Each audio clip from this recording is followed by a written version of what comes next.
Stars on each side of the football. For Gallatin, it's their third appearance, and Jefferson County has been here twice, so there should be no lack of experience and savvy out there by the players. That's exactly right. Corey Lewis, the great quarterback from Gallatin, and the big Todd Collins, the Mr. Football in AAA.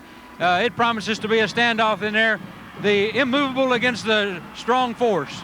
There are a lot of all-state football players, and I'm sure there'll be a lot of scouts here watching this ball game. Well, not only that, but there are a tremendous number of fans in the stands. Joining us now is a gentleman who is no stranger to the Tennessee Football Championship. He's David Alsop, the head football coach at Oakland High in Murfreesboro, and it was 1984, David, about 3 years ago. You remember that night? Yes, and there's all this excitement around here, kind of reminds me of that night. David's team won the championship that year. Well, that's a great honor and something that David and his players will take with them the rest of their lives. David, how do you see this football game? Where are the strong and weak points for both teams? Well, I think the strong and weak points of Jefferson County, the strong points, of course, their defense. They're a tough run defense. The weak point, I think, is their secondary. I watched Tullahoma play them last week, and there was 3 long passes just overthrown against Jefferson County, which could have been 3 easy touchdowns. The reason David is here, of course, is because he played both teams during the regular season, and he's the only team in the state who's had that opportunity. I guess you'd call it an opportunity. Well, it was kind of tough. We had to pick up Jefferson County because nobody else would play us, and they're a tough team, and they're going to be it's going to be a good ball game tonight, and Gallatin's going to have to throw the ball, I believe, though.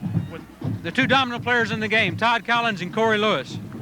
Corey Lewis, if he has a good night, he can hurt Jefferson County. I think Gallatin's defense is good enough to slow down Jefferson County's offense. David, thank you very much for being with us. Ron will be up in the booth momentarily. Right now, we'll be back in just 1 minute.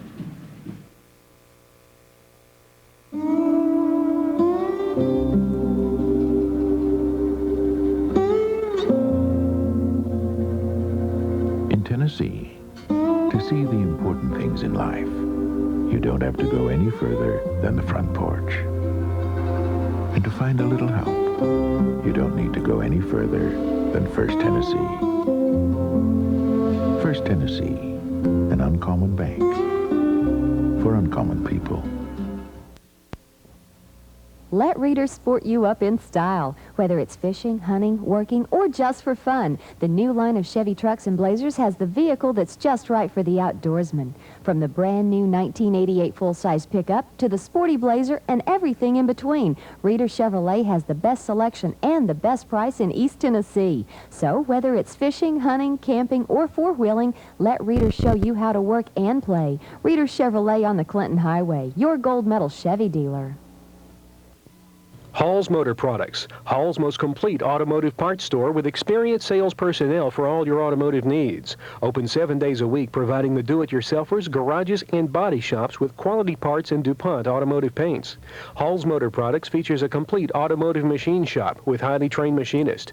They have a large stock of remanufactured engines, heads, and reground crankshafts. Call 922-7416 for the best price in town. Hall's Motor Products, in front of Hall's High. Think you're either in Green Bay or in New England. You're not. You're in Nashville, Tennessee. It is brisk, but as Calvin Short says, it's perfect football weather. The temperature is just about right. The turf is a little bit dry, but should not be a problem. Gallatin, Jefferson County, the 2 teams ranked #1 and #2 in most preseason polls, getting ready to go head-and-head. Should be a great game. And now to the fellows in a little bit warmer climate, up in the booth, Dick and Ron. All right, thank you, Terry. We'll be going back to Terry from time to time throughout the ball game. The captains are moving out toward the center of the field, and we hope to be able to get the toss of the coin. Ron Bargatze for our audience all across the state of Tennessee, and it's good to be back here this year. Sure is, Dick. Look at that group of Jefferson County Patriots. That's sort of unique, the way they stretch hand to hand across the field. Their fans are ready, but this Gallatin crew, I believe everyone in Gallatin came and brought a friend with them tonight. Let's see if we can pick up the toss of the coin. Mr. Mathis, Mr. Spear, and Mr. Ward. Gentlemen, flip the coin. Right? It'll be your choice. Call it while it's in the air. If I drop it, you'll flip again. Ready? Tails. Tails it is. Your choice, sir. We'll take the ball first time. Receive. You want to receive? Okay. Which way do you people want to kick the football? Will you step around here for me, Green? Will you step around here for me, White Captain? Jefferson County, as you heard, has won the toss, and they will receive. Gallatin will be kicking off. The official, the referee, Ken Coulter. The officiating crew for this game from Blount County. They include referee Coulter, David Warwick, the umpire, Mike Stewart, the linesman, Larry Renfro, the line judge, Barry Mathis is the back judge, and Paul Gilley is the electric clock operator. Offensively for Jefferson County, Quarles will be at quarterback. Outstanding running backs, Madison and Cunningham. Day and Ivy, the wideouts, and there's Todd Collins, Ron. He is Mr. Football in Class AAA at tight end. We'll be seeing a lot of him tonight. For Gallatin, an outstanding quarterback, Corey Lewis. They have good running backs in Mitchell and Talley. Mitch at the slot back. Dunn, an outstanding wideout and kick returner. The tight end is Bickerton. The offensive line for Jefferson County averages 229 a man as you see them. Spivey, Breeden, Satterfield, Smith, and Overbay. And for Gallatin, an offensive line, all seniors. They average 222 pounds a man. Mabe there, number 79, is an all-stater. Defensively for Jefferson County, their line is veteran. Batts is an all-stater. Spivey, Smith, and Williams. And for Gallatin, outstanding defensive team. Barr and Blair at the ends, Williams and Rogan and Wright. They'll average 224. Linebackers Collins, All-State, and Satterfield as Gallatin is getting ready to kick off. That's Rodney Mitchell, the offensive fullback, to kick off for the Gallatin Green Wave. The Patriots of Jefferson County to receive Kenny Madison. Number 44 will be the deep man. The 1987 AAA State Championship game is underway. That is Madison. And he'll return for Jefferson County up to the 34-yard line, where the Patriots will have the ball first. Linebackers for Gallatin, as you see, Gibson and Doris. Defensive backs, Jefferson County. Some of their players play both ways. We're ready for the first offensive snap of this AAA State Championship game. Taylor Quarles is the quarterback. And up the middle for a gain of about 5 yards. Darren Cunningham, Chuck Gibson on the stop, pick up about 5. It'll be second down and 5. There you see the defensive backs for Gallatin: Oldham, Farley, Howell, and Rogan. Dick, you can look for number 49, Chuck Gibson. They call him Jaws. He's everywhere the ball is. Second down. They have a slot to the left. Number 14, Quarles, the quarterback. Cunningham and Madison are the running backs. Stopping the play, Darwin Barr, the defensive end for Gallatin. Cunningham got a yard. Interesting what David also told us before the game in our interview with him, when he said that the defensive squads from both teams he felt like would dominate. Who can break the big play? That's what we'll be looking for in the early going. Both teams run a basic 5-2 defense. Gallatin will shift around a lot. They're in a basic 5-man line right now as we have Madison going in motion. Third down play. Quarles wants to throw it, and he's going to be sacked. Timmy Wright, the nose guard, quickly in on him at 255 pounds. Wright brought Quarles down for a deep loss. In those passing situations, Gallatin is a very conservative team. They know when to bring everyone but the kitchen sink, and Tim Wright was there, the man for the money. Loss of 12 yards, fourth down, and 16 yards to go. Johnny Williams, a defensive lineman, is their punter. He's a senior. And the deep back for Gallatin is Bubba Dunn. Got it away. Fair catch called for. That's Corey Lewis back there, not Dunn. Lewis caught it at the 38-yard line. So Gallatin will have the ball for the first time offensively. The game is just underway.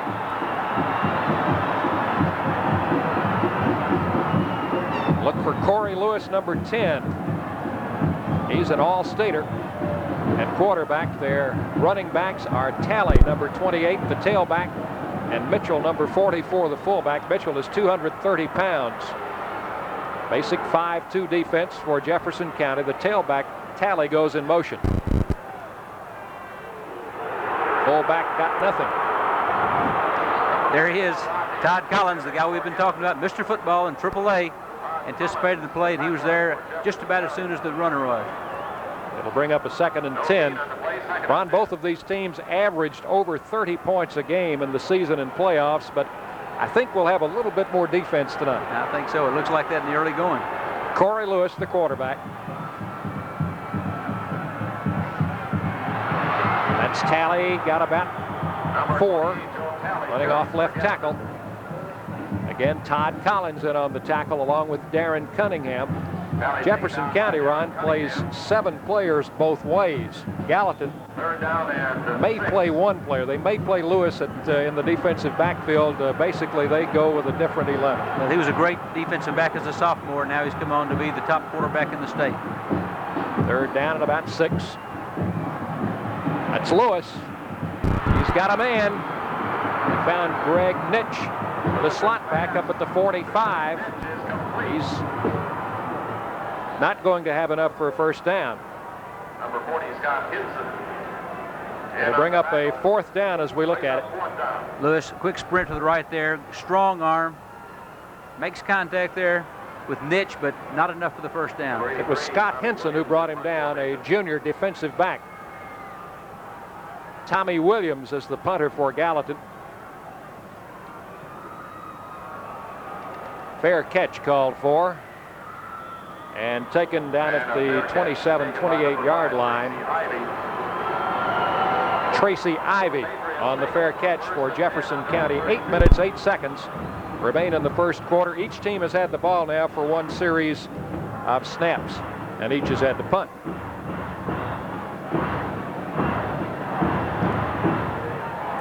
You got to figure, Dick, both teams are going to be a little conservative in the early going, fill each other out defensively, open up a little bit as the game goes on. Second possession for Jefferson County. Quarles on the option. Oh, he's got Madison outside, 35, 40, and out of bounds up at the 41-yard line. Vince Oldham, the cornerback, forced him out of bounds, but Madison had that quick step and he got outside, Ron. Well, the key there too is Taylor Quarles. He gets to the end very quickly here. He's a southpaw, but he goes equally well both ways. You see him get to the end here quickly. Good timing there. Nice pitch right on the money. Madison uses that blazing speed to get outside and pick up the first down. That's a gain of 15 yards in the first down of the football game. It's scoreless in the first quarter. Jefferson County in white, Gallatin in the green and gold. Now Gallatin moving 6 men up on the line of scrimmage. And inside, Cunningham gets the handoff. Moves the ball up to near the 50-yard line. Timmy Wright, the nose guard, made the stop. They'll spot it at the 47 after a 5-yard pickup. You hear a lot about Todd Collins, Taylor Quarles at the quarterback, Kenny Madison, but Darren Cunningham, he's the blue-collar man back there, and he takes advantage of the threat that the other guys represent. Scott Henson is wide to the right. John Holland is set to the left. Holland comes in motion now. He'll pass behind the quarterback, Quarles, who gives to Cunningham. And Darren Cunningham burst over the middle, and he's close to a first down as Chuck Gibson makes the tackle. Cunningham brought down by number 40, Stephen Doris. Gibson, by the way, was the defensive player of the year in District 9, Gallatin's AAA district. And it is a first down for Jefferson County. They move it over into Gallatin territory at the 47. No score in the game. Quarles is audibling and hands the ball off to Madison.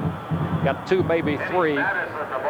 He saw something in that Gallatin defense that time, Ron, and changed the play at the line of scrimmage. A little stunt there. Taylor Quarles has got the option of calling audibles at the line of scrimmage, and Coach Kisbeth told me before the game that about 40% of the time he'll check off there when he sees a defensive change. And Gallatin did stun a bit there. They brought a 6-man front, and Taylor Quarles checked off at the line. Bo Williams and Jonathan Rogan on the tackle for Gallatin. And the play gained some 3 yards. I believe he's checking off again. He may look deep here. Quarles rolls right. And it's incomplete near the first down marker. Gallatin thought they had an interception there. Jesse Day was defending, or Oldham, I'm sorry, Vince Oldham defending for the Green Wave. We'll take a look at it over near the sideline. Quarles a southpaw. Moving right and throwing left, and that's a difficult move. Very difficult, and he checked off there when he saw the Green Wave bring 8 guys up on the line of scrimmage. Now the Patriots with a 3rd and 7. Slot left, and they run the back Madison in motion. Quarles is going to keep it. That may have been a busted play, Ron. Looks so. Todd Collins, Mr. Football there, they'd like to fake the handoff and hit him on the quick slant. That time it looked as if he were blocking, and maybe a little miscommunication there by the Patriots. Darwin Barr, Mo Williams, J.D. Blair all converged on Quarles that time and brought him down, and it's 4th down. And Jefferson County for the second time will send Johnny Williams in punt formation. Lewis and Dunn, twin safeties, back for the Green Wave.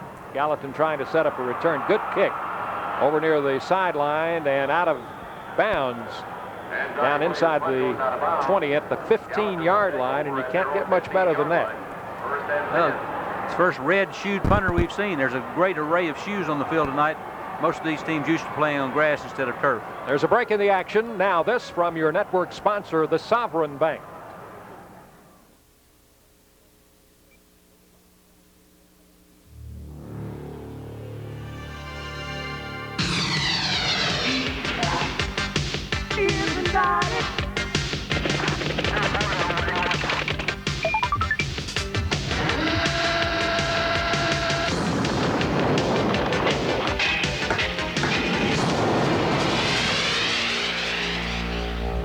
Now the entire region has the financial leader it needs today. Sovereign Bank. We're right for the times. Gallatin will have it 2nd down and 6 at the 19-yard line. They slipped one play in on us at the break, Ron. High formation for the Green Wave. Corey Lewis. Now he may be checking up from the 19. And Lewis completes the pass, but it will be very little gain, if any, to Bubba Dunn. That might have been a busted play, too. It appeared he almost ran into the tailback. Slight mix-up. It looked like when Corey Lewis pulled away from center there, he may have gotten his feet tangled a bit. The timing was a little off on the play, and Dunn caught the ball behind the line of scrimmage. So it'll be 3rd down. Ball still at the 19-yard line. 3rd and 6.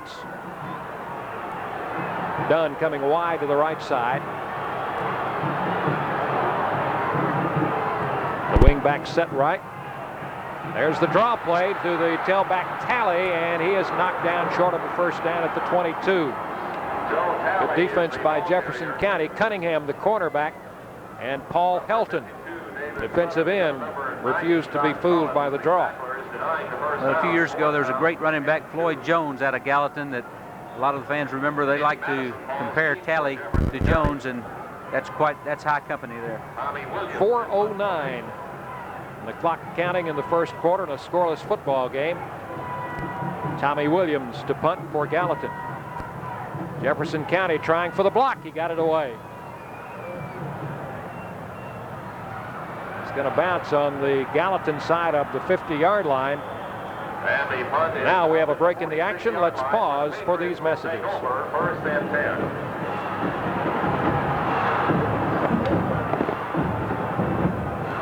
What was that? 23.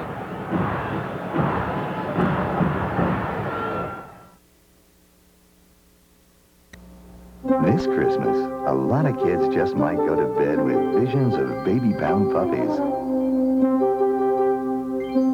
and baby pound purries dancing in their heads.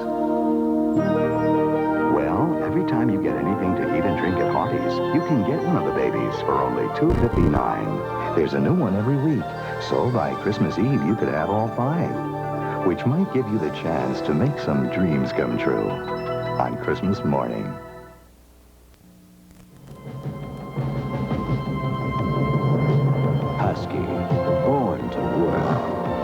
to last. Pound for pound, nothing works like a Husky. The Husqvarna chainsaw, they call it Husky. Raw power and lightweight make it the professional's choice. It won't let you down. Nothing works like a Husky. Available at Minot Brothers Hardware in Halls. Hall's Motor Products, Hall's most complete automotive parts store with experienced sales personnel for all your automotive needs. Open 7 days a week, providing the do-it-yourselfers, garages, and body shops with quality parts and DuPont automotive paints. Hall's Motor Products features a complete automotive machine shop with highly trained machinists. They have a large stock of remanufactured engines, heads, and reground crankshafts. Call 922-7416 for the best price in town. Hall's Motor Products, in front of Halls High. Cunningham breaks it for the big one. Point after touchdown will be attempted by Anthony Dawkins. Straightaway kicker. And he's perfect.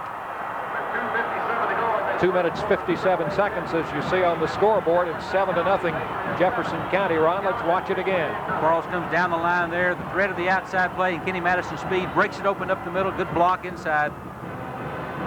Smooth sailing for Darrell Cunningham. Grab your attention, please. Linda Michelle. Well, what happened to our defensive game? Please come to the press box. The linebacker there, Gibson, I think read wrong there. Came to the outside a bit. Got blocked on the inside, and Cunningham was amazed. His eyes got big when he broke the line. Jefferson County is the first to dent the scoreboard here at Vanderbilt tonight. They lead 7-0. In the single-A game earlier, Greenback defeated Richland 32-0. And in the AA state championship game, Brentwood Academy down to Knoxville Austin East by a score of 31-6. We'll have more recaps on those games at halftime tonight. Is back deep for Gallatin to receive. Bobby Morgan will kick off for Jefferson County. Booms it downfield. It will be done to the 20, to the 30, and finally stopped up around the 35-yard line. Bubba Dunn on the kickoff return for Gallatin. Jim Snodgrass, along with Robert Tucker and Scott Henson downfield for the Patriots to make the tackle. Gallatin with the football now at their 35. Dick, both these teams really stressed the kicking game. The short punt, good pressure by the Jefferson County defense, created a little pressure on the punter, and the short punt represented good field position. And Jeff poked it in there. David Robinson over the ball at center. Lewis is going to fake and roll. Throwing long for Dunn, who's in the open. Dunn's out of bounds at the Jefferson County 20-yard line. Got behind the defense. Number 40, Scott Henson. Number 13, John Holland, had to just watch as Dunn caught the ball and could have gone for a touchdown, I think, had he known where he was on the field. We'll watch it again. Let's watch Corey Lewis here. Does a great job of faking the run. Good play action there. Rolls out to the left. Gives Bubba Dunn just enough time to get behind the defensive back, and only his momentum took him out of bounds there and saved a touchdown for Jefferson County. That's a 45-yard pass play from Corey Lewis to Bubba Dunn. Gallatin in business at the Jefferson County 20-yard line. Pitch to the tailback, Talley. Talley's got about 5. That's number 28. Wound up in the arms of number 5, Tracy Ivy, the strong safety, 180-pound senior. Linebacker David Satterfield along with Todd Collins. They mark it at the 16-yard line. It'll be 2nd and 6. Dick, we've seen offensive explosions in the first 2 games. With these 2 touted defenses coming in here, we may put that aside and have another high-scoring game. Lewis is checking off. 2nd down. Lewis ran a quarterback draw, I guess, and I think he read a blitz coming successfully. Todd Collins, the linebacker, still managed to recover and make the tackle, but Lewis got pretty good yardage inside the 10. We'll watch it on the replay. Sees a gap just left of center there, follows that big offensive line there and picks up 6-7 yards. Football on the 9-yard line. Gallatin is 1st and goal. Minute and 38 seconds remaining in the first quarter. Jefferson County leading 7-0. Same formation. Tailback. Tally got about 2.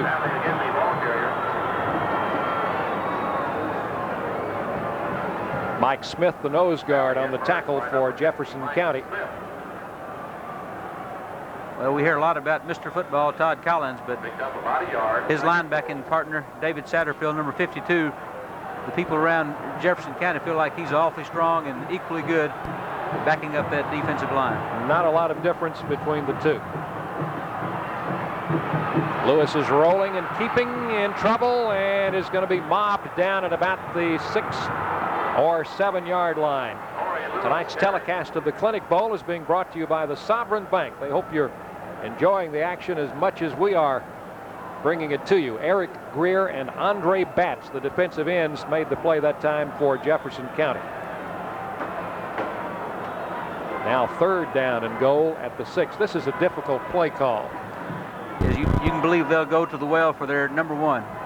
Now Jefferson County is going to take a timeout defensively to talk over some strategy, and of course this will give the Gallatin coaches time, a little bit more time to come up with something offensively. Their participation, their sponsorship in the Clinic Bowl. The coaches can go out on the field. You see Coach Calvin Short for Gallatin there. This is something, a rule that was put into effect, 3-4 years ago, and I think it's a good rule because previously the coaches just had to stay on the sidelines during timeouts. I think it's good. I think that football is one of the few sports where the coaches can't have direct communication during dead ball times or timeouts, and it gives the guys a chance to get a little that last-minute instruction and a little motivation at the same time. We mentioned the fact that both of these teams are very strong offensively. Gallatin in 14 games has averaged 30.5 points a game, and Jefferson County in 14 games has averaged 38 points a game. The Patriots have a little bit better record defensively, allowing just a little over 6 points a game, and Gallatin has allowed about 11. But any way you cut it, those are outstanding records on both sides of the ball. Well, we talked earlier about the number 6 in the country rating that Jefferson County had.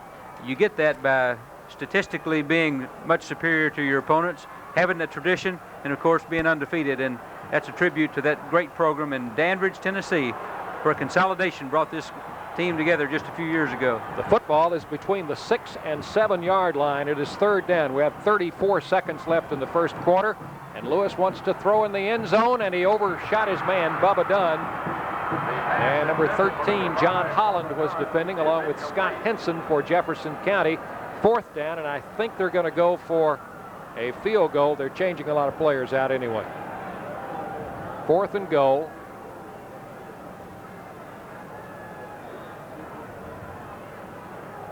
Number 33, Harley Jerpy on for a field goal. Harley Jerpy is going to attempt the field goal.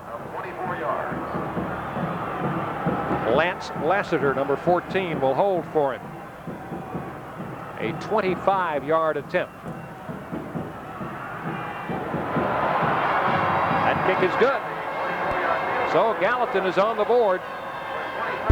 A 25-yard field goal by Harley Jerpy, and it's a 7-3 ball game. Jefferson County.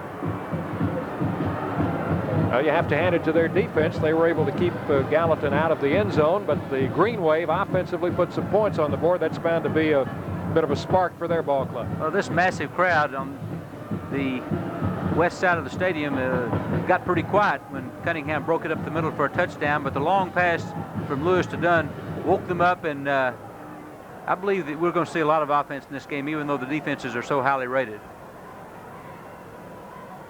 On the kickoff, Madison will be the deep man 44, Rodney Mitchell tees the ball up for Gallatin. for Jefferson County. As you see Rodney Mitchell preparing the tee and the football to kick off. Mitchell is the offensive fullback for the Green Wave. Part of the large crowd here, and it's difficult to estimate, but I think all of Gallatin is here and most of Dandridge. I'd say an early estimate would be in the 20,000 range, and we'll find out. Mitchell's kickoff will be taken there by number 21, Eric Carter, who returns it up to near the 30-yard line. We have about 21 seconds remaining in the first quarter, so we should have time for one play. Chris Crow for Gallatin made the tackle on kickoff coverage for the Green Wave. Only more one of the very few sophomores who will see action in this game. Both of these clubs are senior dominated. A tribute to their communities and their feeder systems. Split backs. Quarles to Madison. Madison up the middle for 7 or 8 yards, and that should be the final play of the first quarter. First quarter of our AAA championship game is over. Jefferson County leading Gallatin 7-3. Right now, we'll pause for these messages. Kick off 1988 with Reeder Chevrolet. Pick a winner every day. Drive the spunky, spirited Sprint. Combine good looks with 49 miles per gallon on the highway. The Sporty Spectrum is the ladies' choice. Contemporary styling, spacious, and smooth on the road. The Celebrity offers distinctive design, elegant looks with a spacious interior. Celebrity, the family sedan that's affordable. Come test drive one of the new 1988s and pick up your free official Vol supporter hat at Reeder Chevrolet, your gold medal Chevy dealer.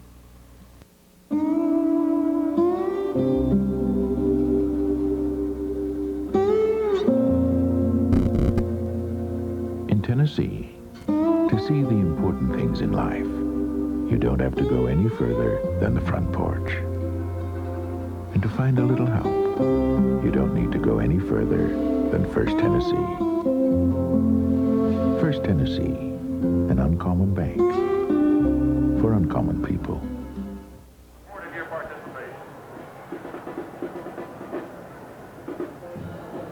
We're set to go with the second quarter. Jefferson County leading. We're going to go down to Terry Price for a word from Oakland High School coach David Alsop on this first quarter. Terry? Start of the second quarter, Jefferson County leads Gallatin 7-3. We're with Coach Alsop of Oakland again. Coach, things materializing about the way you felt? I think it materializing the way everybody felt. You know, Jefferson County's tough defense, and Corey Lewis's long arm, you know, that's what's going to take for Gallatin to get back in this ball game. It's 7-3. It's going to take Corey Lewis passing that ball for Gallatin to win this ball game. Thank you, David. Now back up to the booth.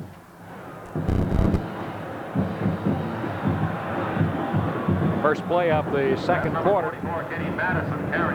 And a short gainer for Jefferson County. J.D. Blair and Timmy Wright combining on the tackle, as the football will be spotted at the 42-yard line. It's going to be close enough to a first down to measure.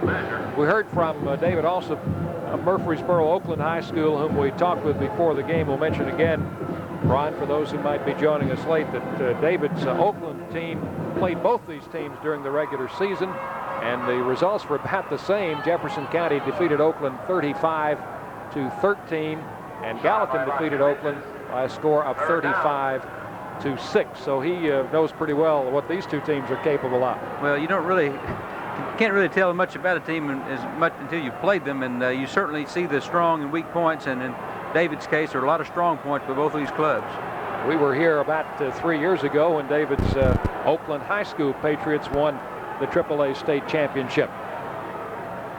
It was not enough for a first down, third and very short yardage, and now Gallatin might have jumped offside, or did Jefferson County pull them offside? We'll wait and see. It is charged to Gallatin. It will be a first down for the Patriots. 5-yard mark-off will now make it first and 10. We see Tim Wright here, the nose guard there for Gallatin.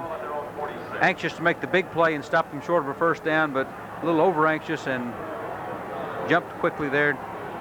Gave them the easy first down. Oops. From the 46, that's Madison, broke a tackle. 10, 15 yards down into Gallatin territory. Corey Lewis and Steve Farley finally brought him down at the Gallatin 33-yard line. So Lewis, the outstanding quarterback, is in there defensively at this time for the Green Wave. Well, we've heard a lot about Kenny Madison's speed, but there he was hit at the line of scrimmage and showed a lot of strength in pulling away from the tackler and picking up a big first down. Got 21 yards and a first down at the 33. Split backs. Madison again off tackle, got down inside the 30-yard line, ran into Bobby Rogan, a 255-pound junior tackle for the Green Wave. Kenny Chaffin checks into the ball game at linebacker, and Stephen Doris is out for Gallatin. Chaffin, a junior, has seen a lot of playing time for Coach Calvin Short this season. 2nd and 7. Ball is at the Gallatin 30. Quarles running the option, pitches back to Madison. Madison changes directions and got 5-6, fumbles the ball. Gallatin may have it. Check the recovery down there at the 26-yard line as they unpile. It's Gallatin's football. Gallatin defensively, they're really strung the play out well. Contained. Kenny Madison did a great job here of changing directions. Watch 49 on the recovery now. That's Gibson. There goes the loose football, and Gibson saw it.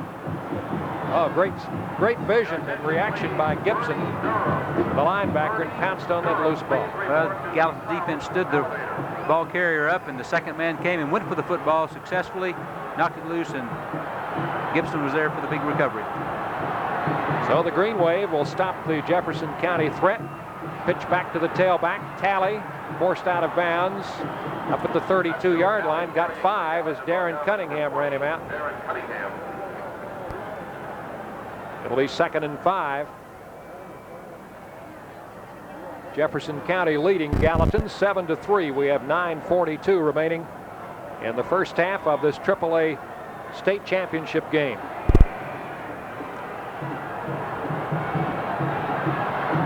Dunn sets wide to the left side, into the boundary. There's an inside handoff to the slot back, and Greg Nitch picks up about 3 or 4. Satterfield, the linebacker, made the stop, number 52. He is a senior, 6'1", 225. Dick, I was up at Gallatin Wednesday for practice. They spent a good bit of time working on what I would call, well, maybe not trick plays, but specialty plays to go against this tough Jefferson County defense. They have yet to pull those rabbits out of the hat, but I think we can look for them as time goes on. It's 3rd down. They need 3 yards for a first down. They call on the tailback, and he's got it. And he refuses to go down. That's Talley. Joe Talley, a junior, 5'8", 165. Finally brought down at the 43-yard line by Scott Henson. A reminder that our network sponsor for tonight's television coverage of the Clinic Bowl is the Sovereign Bank. We're right for the times. First down, Gallatin at the 43-yard line. Talley got 9 yards on that carry. Gallatin trailing 7-3, but moving the ball. Inside handoff, big fallback. Mitchell breaks it up across the 50-yard line. Tracy Ivy made the tackle for Jefferson County.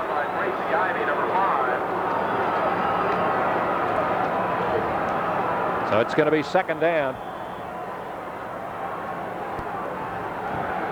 He got 8. Corey Lewis, the quarterback. Jefferson County sliding 6 men up on the line of scrimmage, and again I think Lewis checked off, Ron, and just carried it on a quarterback sneak, where Scott Hickey and Tracy Ivy made the tackle. But Corey Lewis is a legend around Gallatin. Even though he's just a senior, he moved away to Texas as a youngster, moved back to Gallatin as a 10th grader, became the starting strong safety, had a great year, taken over at quarterback, and this community has adopted him, and he's just loved by everyone, and what an intelligent quarterback he is. That play was good for a first down. Lewis is going to air it out. Bubba Dunn is wide open, and the pass overthrown. John Holland was there, but he was far behind Bubba Dunn of Gallatin, who we'll watch him on the replay. Timing a little off here as Lewis goes back, pump fakes one time. Dunn got hung up a little bit, about 5 yards down from the line of scrimmage, and the ball is barely overthrown. That one had 6 points written all over it. Calvin Short will remember that play. We'll see that one again. 2nd down. Lewis back, and in trouble. He's going to be sacked back at the Gallatin 45. Big Johnny Williams 215-pound senior defensive tackle, who is also their punter, was back there. They mark it at the Gallatin 47, so a loss on the play. Out 8 yards. Now, as strong as this defensive front is for Jefferson County, the drop pass without any play action is going to be pretty difficult. I'm sure they're going to get good penetration, so we'll see a lot of play action passing from the Gallatin when they decide to throw. 3rd and long. Lewis finds a man out there. That's complete to Greg Nitch. Not going to be enough for a first down, however. They needed 18 yards. They got about 12 or 13. Interesting here, we saw on the as Nitch is the secondary receiver there. Lewis looks first, and Dunn is got away from Collins there. Right, Dunn is the primary receiver there, and the defensive back did a good job on him. Satterfield and Williams on the tackle. And now for Gallatin, Tommy Williams drops back in punt formation. Williams, a junior. Madison down at the 10-yard line for the Patriots. Good high kick, fair catch called for. Fumbled. Loose ball. Jefferson County's got it. 6:05 remaining in the second quarter. Jefferson County leading 7-3 right now. Let's pause for these messages.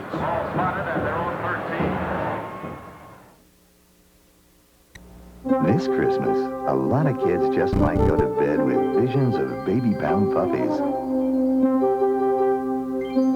and baby pound purries dancing in their heads.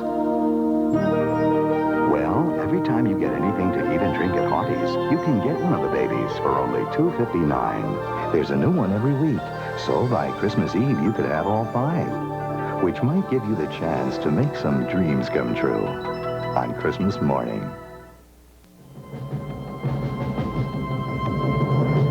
Husky, born to work, bred to last. Pound for pound, nothing works like a Husky. The Husqvarna chainsaw, they call it Husky. Raw power and lightweight make it the professional's choice. It won't let you down. Nothing works like a Husky. Available at Minot Brothers Hardware in Halls.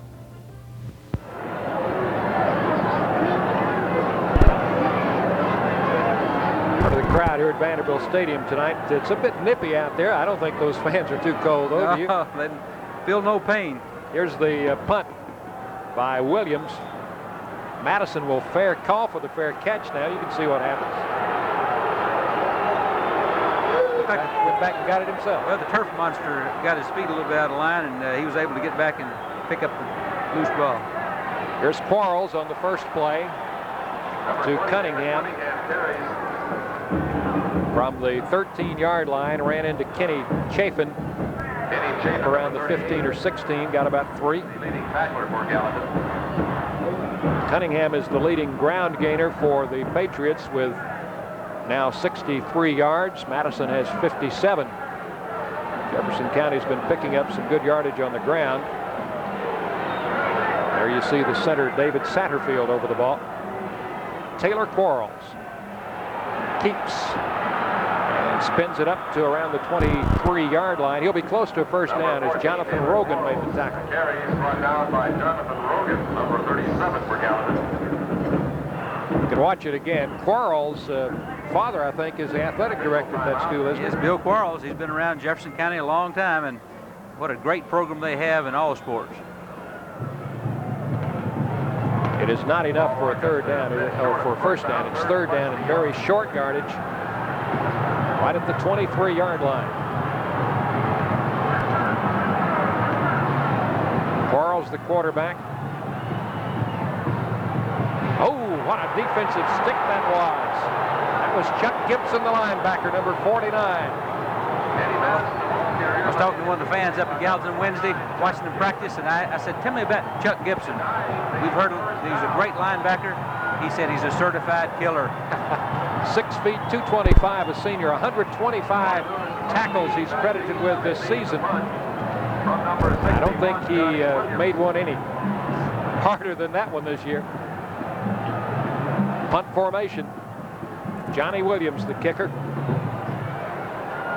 Lewis and Dunn are deep. Got a low snap. Bobbled it. He's still got time to get it away and does. Great job by Williams. That's done.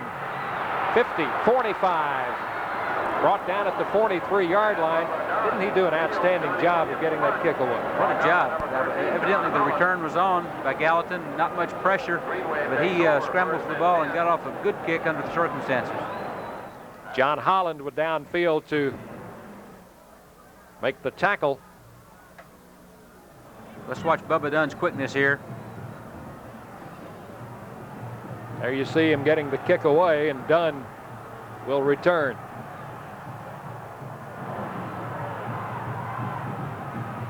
Back to live action. They swing it outside. And that's Talley finally run out of bounds at the 20-yard line. Joe Talley, Tracy Ivy, and Scott Henson were there. Talley that time got outside the coverage and broke it for a long one down to the 20.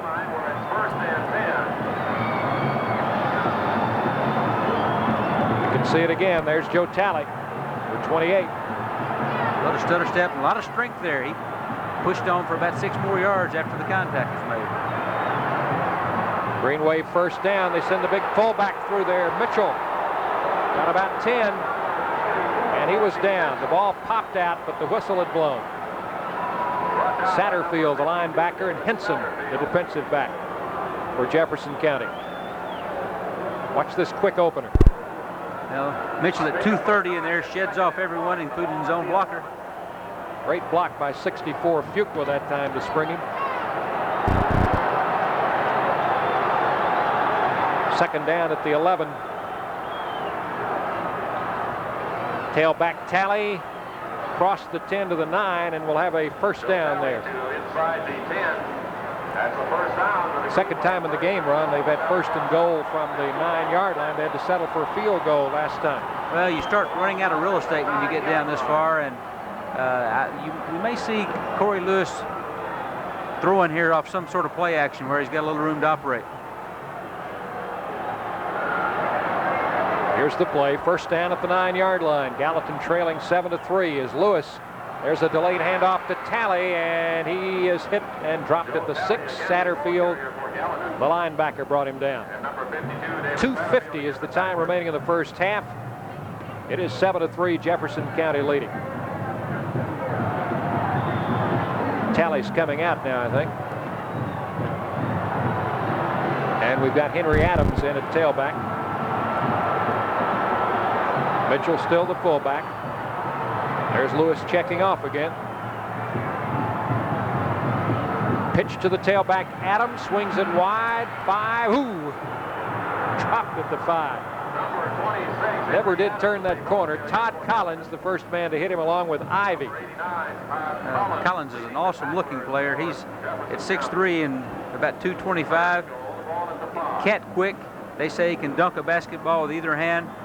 One of his favorite tricks is to jump up and grab the crossbar and swing from it. Not many football players can do that. Talley's back in the game, and Adams is out now. Now Gallatin has a 3rd and goal at the 5. I think we can look for something wide here, Dick, with Lewis having the option of throwing or keeping the ball.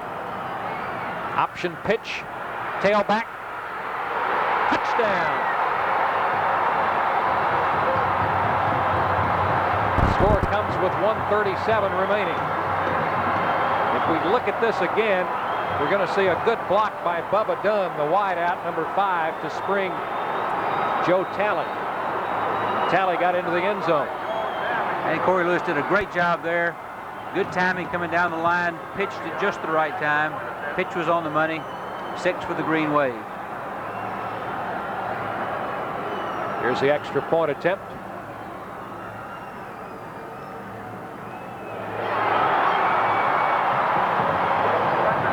It is good. We'll take a look at the touchdown play here. Fake pitch, and watch Bubba Dunn, number 5, on the block. There it is. Collins? All he has to do is get in the man's way. He doesn't have to take him to the ground. Just screen him off, give the back a chance to run and use that block. Greg Cothran added the extra point. Gallatin leads 10-7. Now this from your network sponsor, the Sovereign Bank.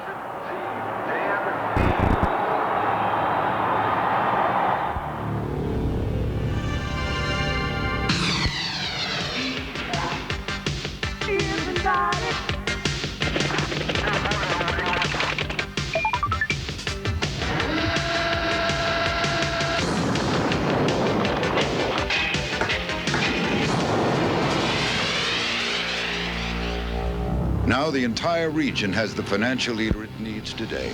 Sovereign Bank. We're right for the times. Gallatin has scored with only 1:37 left in the half, and the Green Wave now leading Jefferson County 10-7.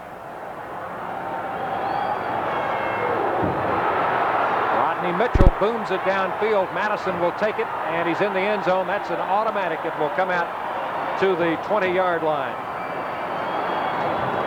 In high school football, you don't run that ball back out of the end zone.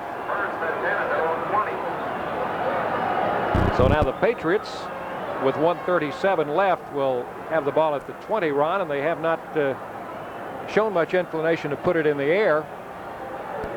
Now Gallatin's defense will loosen some here. Taylor Quarles is the quarterback. Split backs.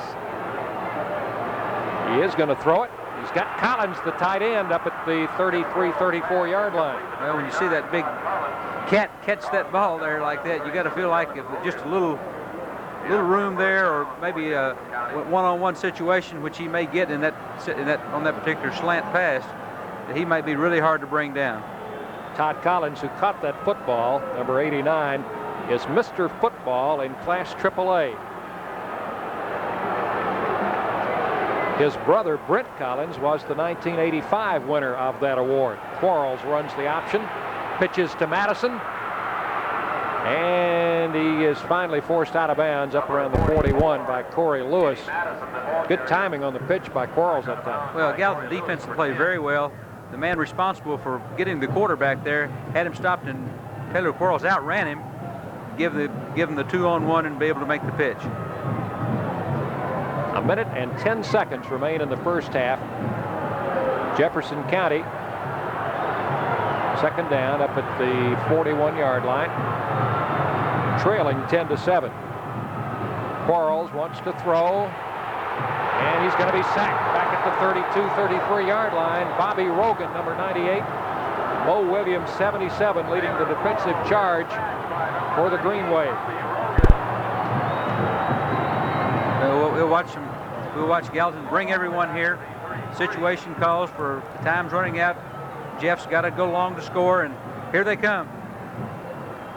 Rogan and Williams. So now third down and 11. 36 seconds, and the clock is running, remaining in the first half. That's Madison, stopped after a short gain. Rogan again, 98, and Stephen Doris, number 40, the linebacker. Fourth down. The clock has stopped. Gallatin called a timeout, Ron, to stop the clock. They want the football one more time before intermission. They're very aggressive. That shows that they want to score one more time before halftime, and they may have a chance with Bubba Dunn back there to break one long. The Board of Control is the administrative body of TSSAA, and the 9 principals who serve on the board include President Hardy Lloyd of Columbia, Vice President A.D. Hancock of Nashville, Tom Fan of Jackson, who is seated just to our left here in the press box, Jim Poteet of Humboldt, Norman Dillon of Charleston, W.A. Wright of Lebanon, Clint Abbott of Alcoa, Emmett Simon Jr. of Memphis, and Mike Reed of Morristown. And of course, they are the Board of Control and do an outstanding job for TSSAA. Many of them are here tonight. Fourth down, 15 seconds remaining in the first half. Johnny Williams in punt formation. Gallatin's got 10, no, they got 9 men up there. They may try to block this when they send everybody, and he gets it away. Corey Lewis retreating at the 25, near sideline, and he's going to be hit as time is running out. Corey Lewis returns the punt to They called a timeout with 3 seconds remaining in the half.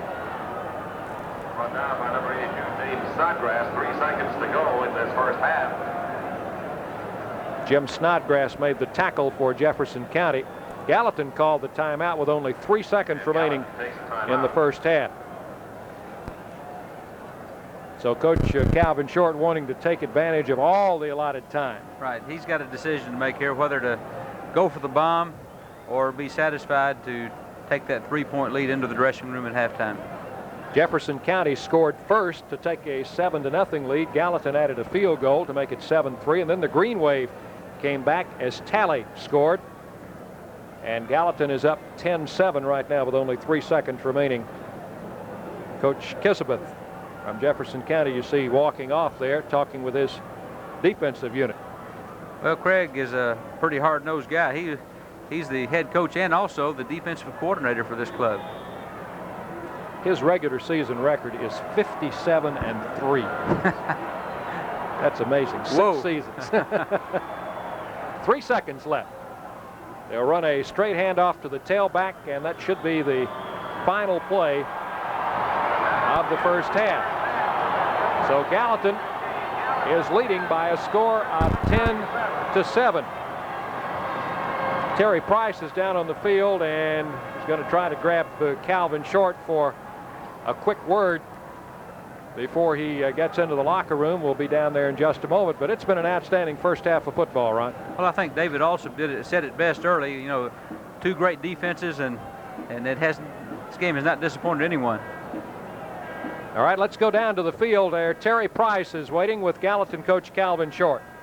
We're at halftime. Gallatin leads this one 10-7, and Coach Short, going into the half, are things going just about the way you planned? Well, it's a mighty rough football game out there right now, and things are really tough, and we're lucky we've got a break or 2, and it's going to be a hard-fought battle for 4 quarters. What about adjustments during the halftime? Well, we've got a few that we've got to make on a couple of things, but our kids are giving great effort. As long as they'll keep playing hard, we're going to be all right.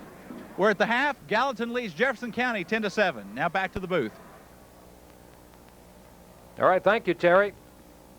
Gallatin on top at halftime by a score of 10-7 over Jefferson County. Right now, let's pause for these messages. This Christmas, a lot of kids just might go to bed with visions of baby pound puppies and baby pound purries dancing in their heads. Well, every time you get anything to eat and drink at Haughty's, you can get one of the babies for only $2.59. There's a new one every week, so by Christmas Eve you could have all 5, which might give you the chance to make some dreams come true on Christmas morning.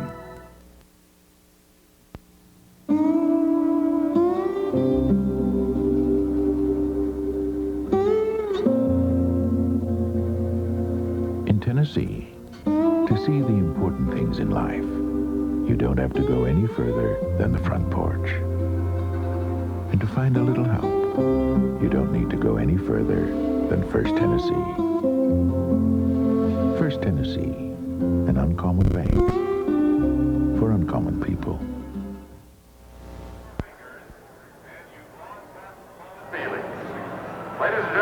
We're back at Vanderbilt Stadium. The Jefferson County High School Band about ready to begin their performance. We'll be trying to bring you portions of the band program from both schools. Both bands will be performing here at halftime.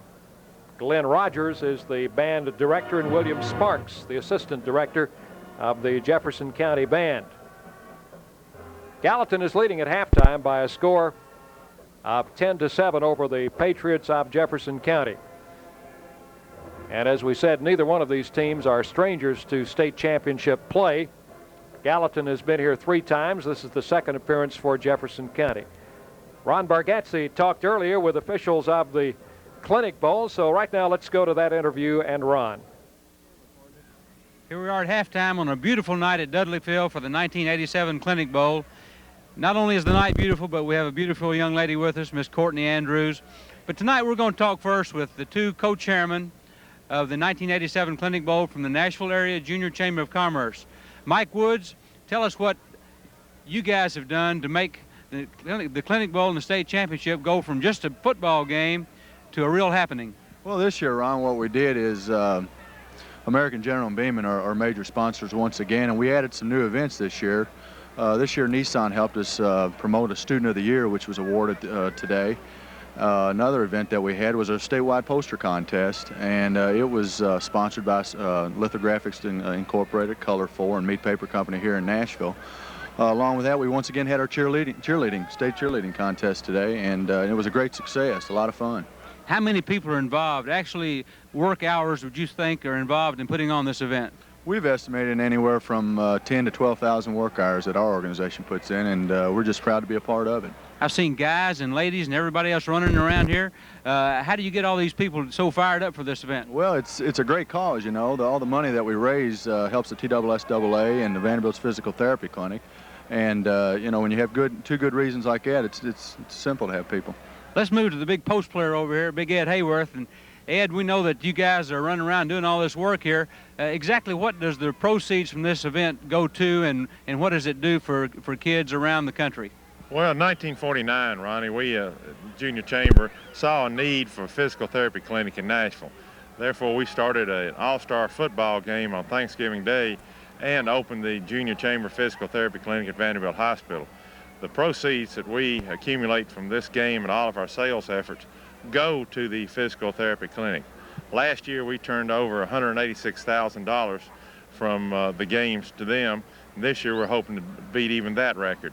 What it does is help girls and boys like Courtney to be able to walk when normally they might not have been able to, or do anything that physical therapy, occupational therapy could help in any age group make them do.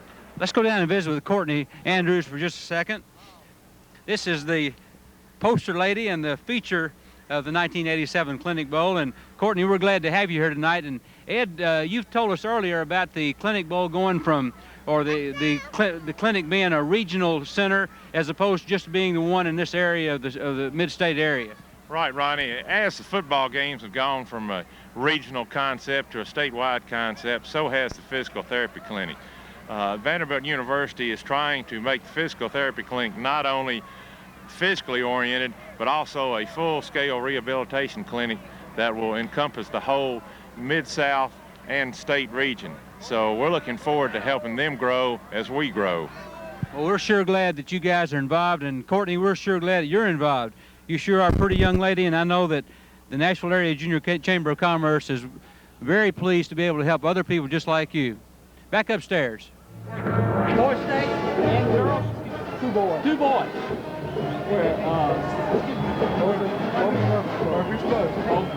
And the state. Halftime at Vanderbilt Stadium. Gallatin leading Jefferson County 10-7. Right now, let's go down and pick up the music of the Jefferson County Marching Band.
We're back with you at halftime of our AAA state championship game.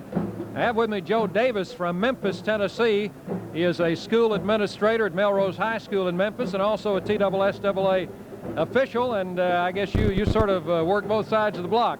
That's right, Dick. I work basketball, football, and then I go back into school and I'm an administrator.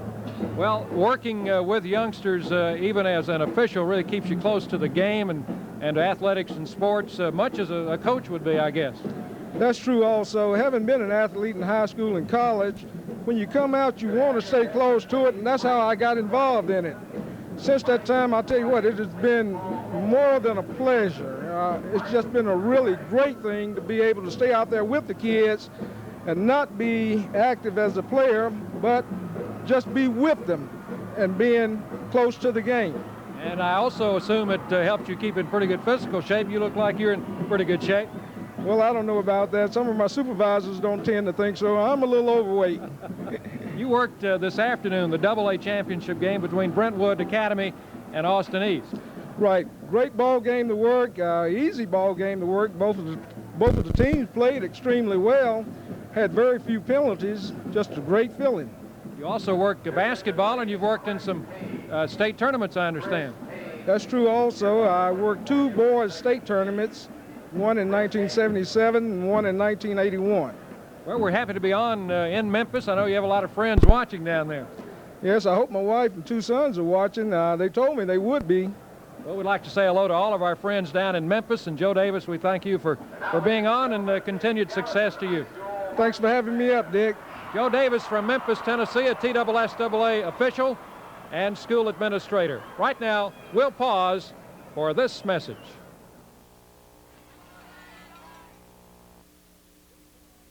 The Tennessee Secondary School Athletic Association stands for excellence in education, both in the classroom and in athletics. 105,000 youngsters took part in 17 TSSAA sports last season, including 30,000 in football and 23,000 in basketball. The TSSAA believes that interscholastic athletics are essential to the education of most youth and are an integral part of the high school curricula. TSSAA urges you to support your local schools and its athletic and academic programs. He's got on 2 pair of long underwear. Plus a larger stump. With me now, the principal of Richland High School out of Linville, Tennessee. Executive Director of TSSAA, and Russ Brasheen, of the Trade Development Manager for Beeman Bottling Company, the Pepsi dealer here in Nashville. And Ronnie, it's amazing what's happened here today, and what a great cap this is on a day that's been so important for so many people. Ronnie, there's no question. Probably we've had a lot of great days, but this is probably our greatest one. Our attendance with 27-6 here tonight for the AAA and giving us a total for over 50,000 for the day probably makes it our greatest day. And we've done a lot of work with our corporate sponsorship with American General, with the Junior Chamber, and now with Pepsi-Cola bottlers of the state of Tennessee to try to develop sports for high schools all over. Speaking of Pepsi, let's talk to Mr. Pepsi here. Russ, tell us about your involvement with the TSSAA and what it's meant to you. Thank you, Ronnie. The Pepsi bottlers of the state of Tennessee are proud to be sponsors with the TSSAA in helping with the championships in basketball and football this coming year. And I think it's great to be involved working with this group and the young athletes in the state of Tennessee. Well, Pepsi's made such a headway, and we've heard so much more about them in the last few years, the new generation and that sort of thing. It's got to be a natural to be involved in kids and athletics like that and still maintain that high profile. Oh, it's true.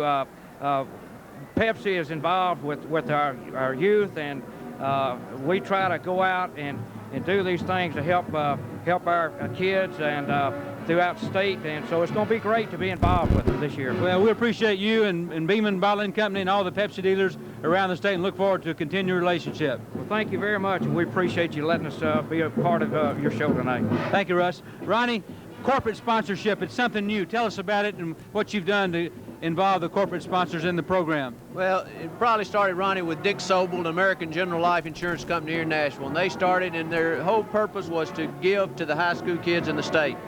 They now present championship rings to our finalists and our champions in football, boys basketball, and girls basketball. In addition to that, what the new work with Pepsi-Cola is going to enable us to do is we've started a marketing account.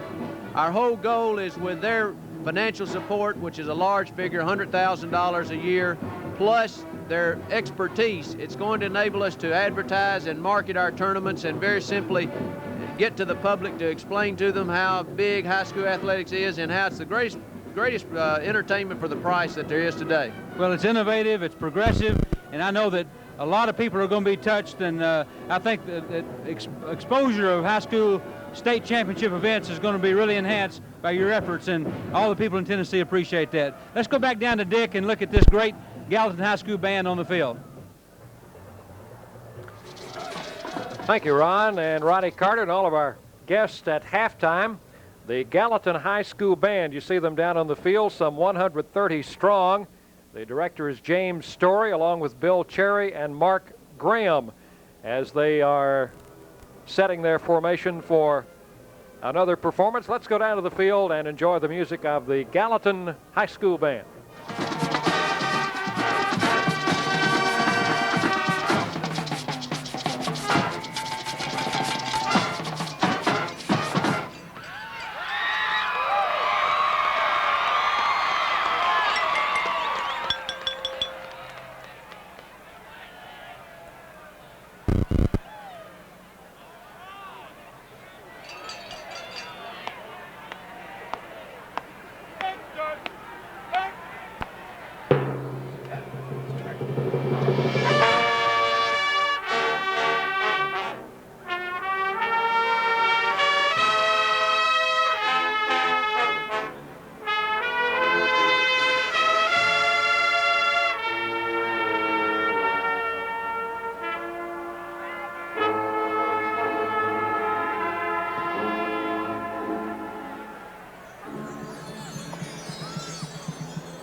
Outstanding halftime presentation by the Gallatin High School band. Halftime of our AAA championship game at Vanderbilt Stadium. Gallatin leading Jefferson County by a score of 10-7. Earlier this afternoon in the single A championship game, it was Greenback with a victory over Richland 32-0. Terry Price talked with Greenback coach Bill Satterfield following that game.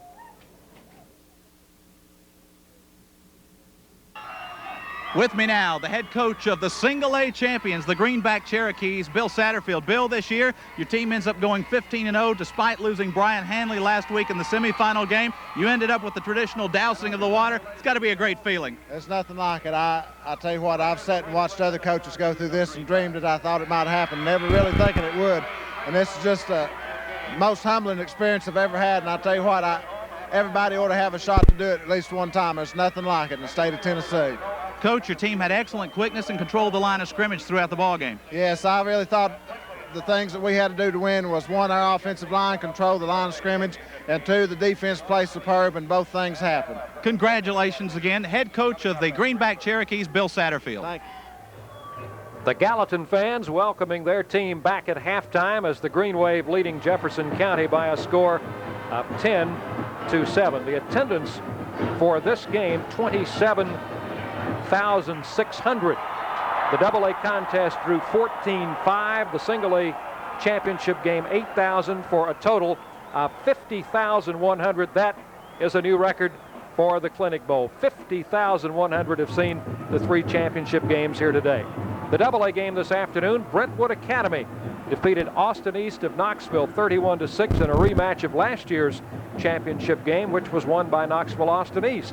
Terry Price talked with Carlton Flatt, the head coach of the Brentwood Academy team, following that game.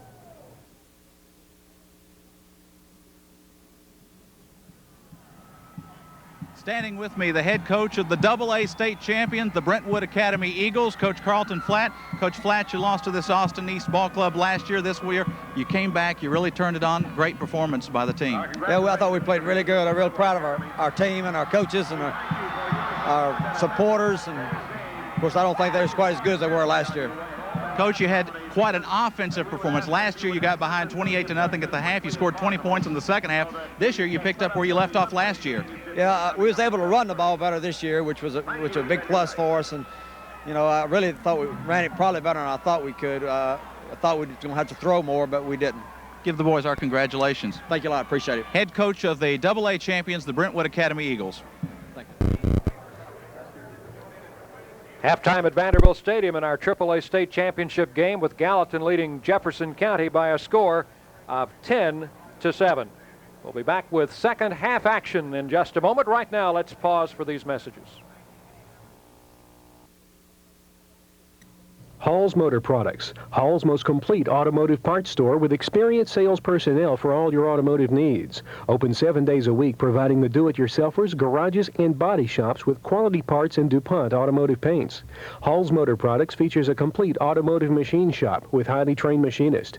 They have a large stock of remanufactured engines, heads, and reground crankshafts. Call 922-7416 for the best price in town. Hall's Motor Products, in front of Hall's High.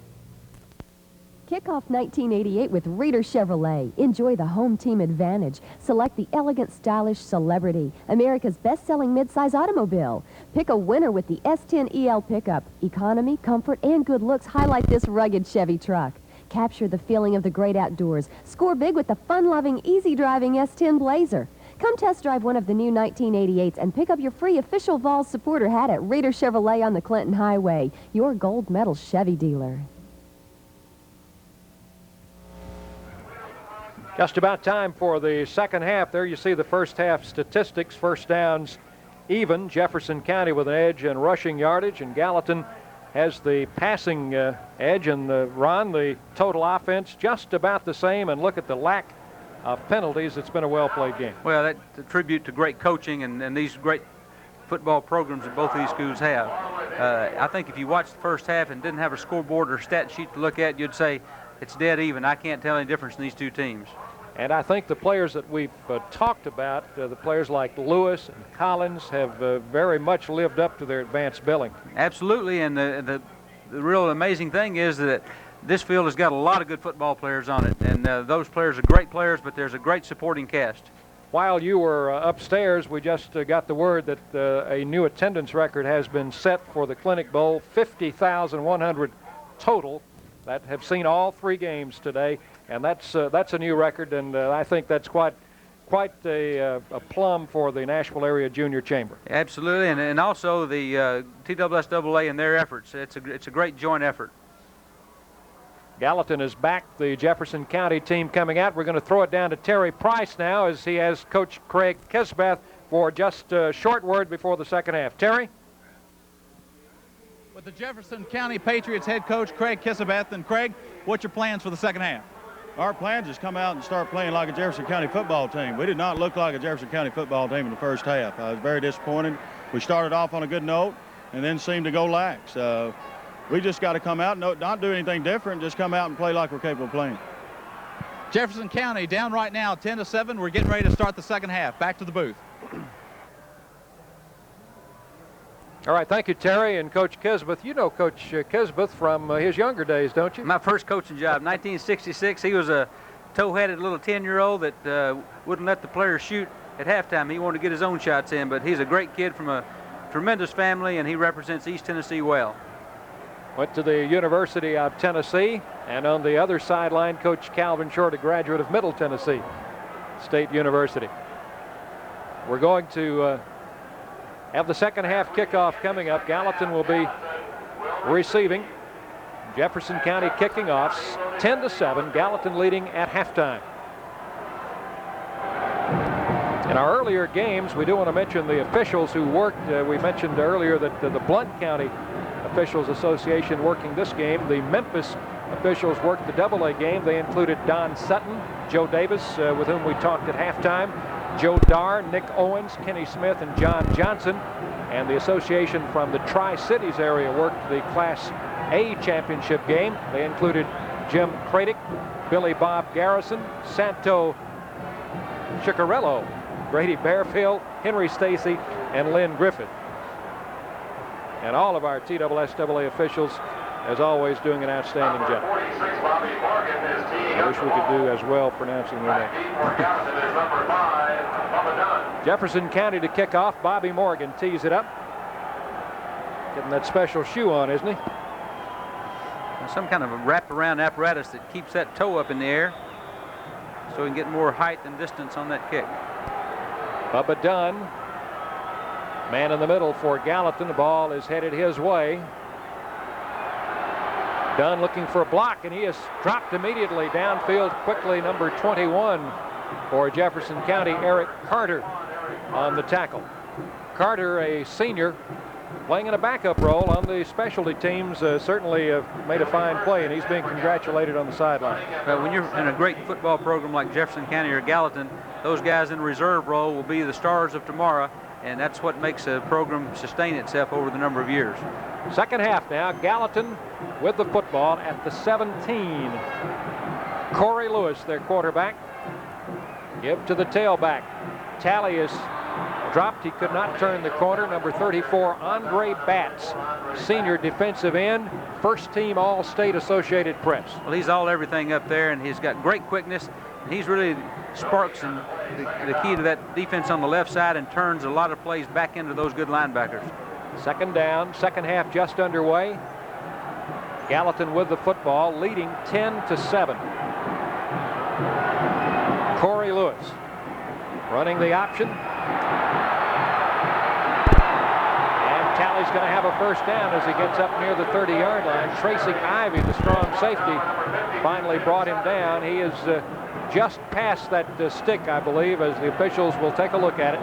And it is a first down for the Green Wave. Mark it at the 29.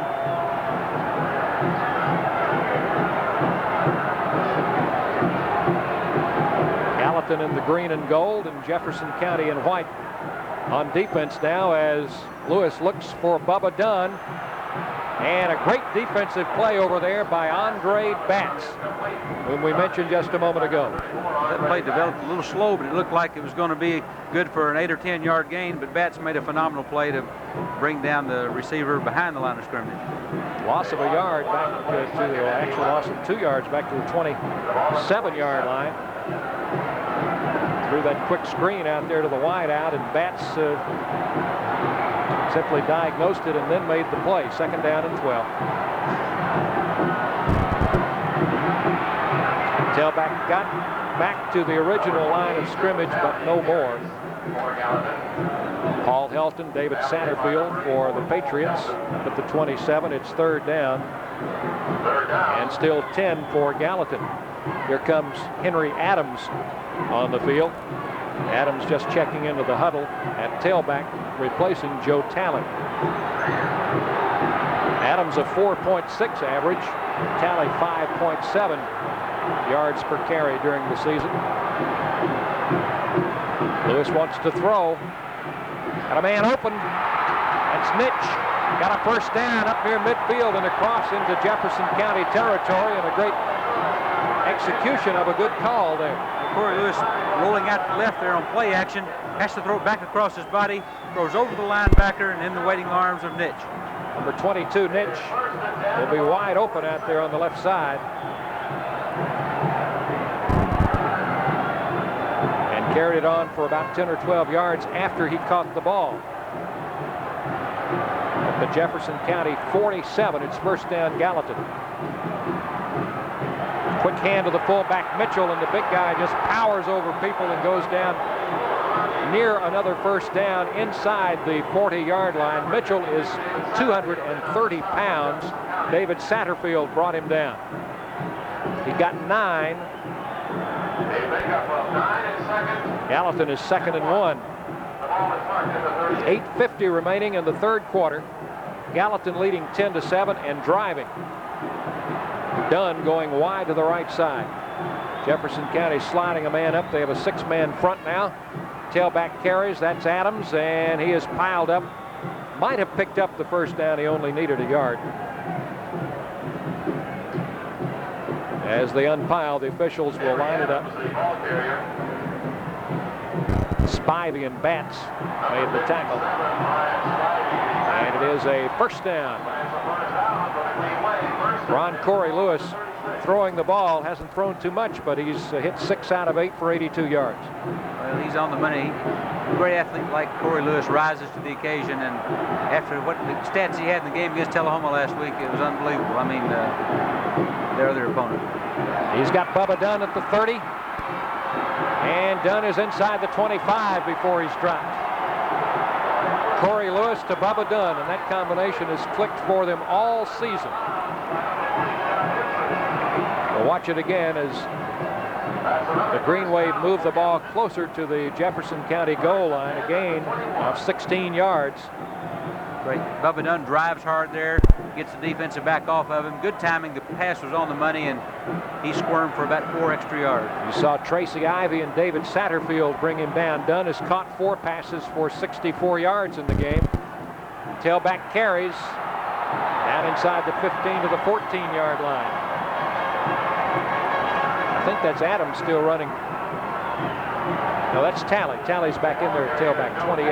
Hard to tell that 6 from the 8 in this high, but I mentioned a minute ago that the great game that Corey Lewis had against Germantown last week, he had an unbelievable statistical night. This drive started back at the Gallatin 17 after the second half kickoff. Gallatin's had it for the entire third quarter. They have it now 2nd down and 3 at the 14. Jefferson County moving some defensively and may have jumped the gun or could have been drawn off. We'll wait and see. Been very few flags dropped, and that really makes for a good fast-moving ball game. Well, we've seen the fullback blast up the middle here for yardage. We've seen Corey Lewis throw twice. We've seen the option. This play has been a clinic in offensive football. This drive has for Gallatin. There you see number 50, Mike Smith, with the motion, and the 5-yard penalty will be against the Patriots. We'll take the ball down inside the 10. And it's going to be first down and goal to go Gallatin. We'll call it at the 9-yard line, and oddly enough, Ron, they've had it first and goal at the 9. This is the 3rd time in the game. They got a field goal the first time and a touchdown the second time. Lewis going to throw for it and overshot Bubba Dunn down at the 2. Scott Henson was down there, but pressure by the linebackers, as we'll watch again. Well, Corey Lewis, short drop here. Looks for Dunn on the slant. Tipped slightly there by the, I think that was Andre again. He's everywhere. Andre Batts, All-State defensive end. 2nd and goal at the 9. Ball on the hash mark over on the far side. Corey Lewis gives on a draw to the tailback. Talley got 2 or 3. That time the linebackers held their ground and were able to bring Talley down. Gallatin faced with a 3rd and goal. I think this was the play that they scored on earlier, wasn't it? 3rd down and goal when they got Talley loose for the touchdown. Right, they ran the option left that time to the wide side of the field. The alignment is set up for that same play again. They got that good block from Dunn. This time Lewis is going to throw for it. Now he's being pursued and downed back at the 15-yard line. Paul Helton made the tackle and will bring up a 4th down. Would you like to mention that basketball score we just got? Well, our audience out there probably will hear it late in some areas and on time in others, but Vanderbilt, big upset over #1 North Carolina tonight, 78-76. Congratulations to Coach Newton and the Commodores, and you would normally have been there, except you're here. That's right. Well, that's you talk about the frying pan into the fire. Going from beating #1 into Indiana after they were beaten by Kentucky is a tall task, and that's what Vandy does Tuesday. Injured player on the field for Jefferson County, slow to get up, is number 79.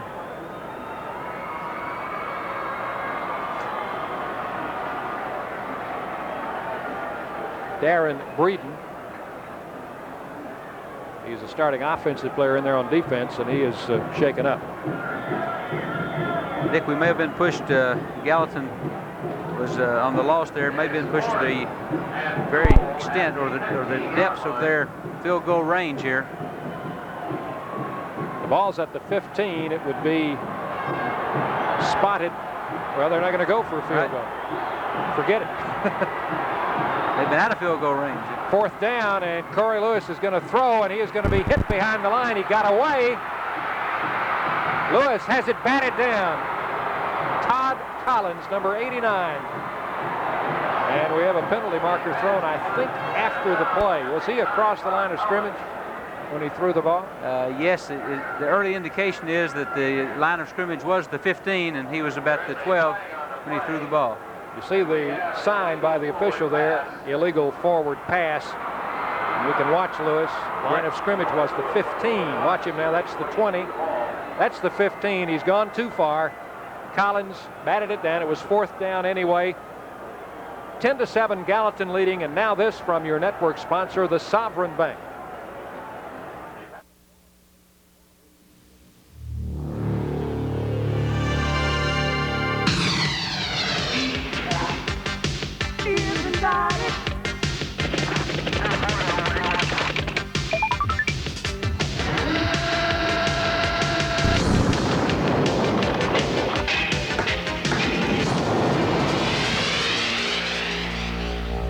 Now the entire region has the financial leader it needs today. Sovereign Bank. We're right for the times. You see the scoreboard, exactly 6 minutes remaining in the 3rd quarter, so Gallatin kept the football, Ron, for the first 6 minutes of this quarter and came up empty. No points. I'm sure Calvin Short said, let's go out and establish ourselves, try to take a 17-7 lead and win a state championship. And the Jefferson County defense was up to the task, and now we'll see what they can do. Patriots get the football at the 15-yard line. Now, this is the first time the offensive unit has had the ball in the second half. The quarterback is Taylor Quarles, a senior. Split backs. Cunningham and Madison. Quarles running the option, pitches back. Madison breaks it. Finally run out of bounds. Up around the 40. Timmy Wright. Timmy Wright, the nose guard, with great pursuit for Gallatin. Let's see where he stepped out. They're going to say he stepped out at the 32-yard line, so it will be a 17-yard pickup, 1st and 10. And Madison really has great acceleration, doesn't he? He does, and we can't say enough about Taylor Quarles, who does a tremendous job putting pressure on the defense with his quickness to the outside. And he gets in position, and what a great pitch man he is to Kenny Madison. Puts it on the money most every time. 5-man defensive front for Gallatin as Quarles will run the inside veer and then pitch it back to Madison. Madison's got running room and is forced out of bounds inside Gallatin territory at the 47. J.D. Blair and Darwin Barr, the two defensive ends. We can see Madison again. And watch this. Watch this. This is a classic veer play. Pulls it out of the fullback's belly and pitches it back to the tailback. Again, nice job stepping into the defense, pitching right on the money, and Madison's speed takes over from there. Let's go down to the field to Terry Price for this report. Terry? The total attendance figures maybe have to be adjusted just a little bit tonight. We got quite a crowd gathering after the Vanderbilt, North Carolina game outside the fence. Thank you, Terry. Madison, number 44, now has over 100 yards. Takes the pitch. We've got a penalty marker down, and Madison is bumped out of bounds over on the far side by Andy Howell and J.D. Blair. Madison with over 100 yards in the ballgame now, 104 yards, and this one I think is going to come back. Craig Kisbeth told us earlier in the week that I kept wanting to talk to him about Todd Collins, and of course he acknowledged him being such a great player, but he didn't want to say anything about anybody unless he mentioned Taylor Quarles. He said he makes everybody around him that much better, and that no, he wouldn't trade his senior quarterback for anyone. A 5-yard motion penalty against Jefferson County puts the ball back on the Patriot 48 and makes it first down and 15. 5.5 minutes left in the third quarter. Gallatin leading Jefferson County 10-7. AAA state championship of Tennessee high school football.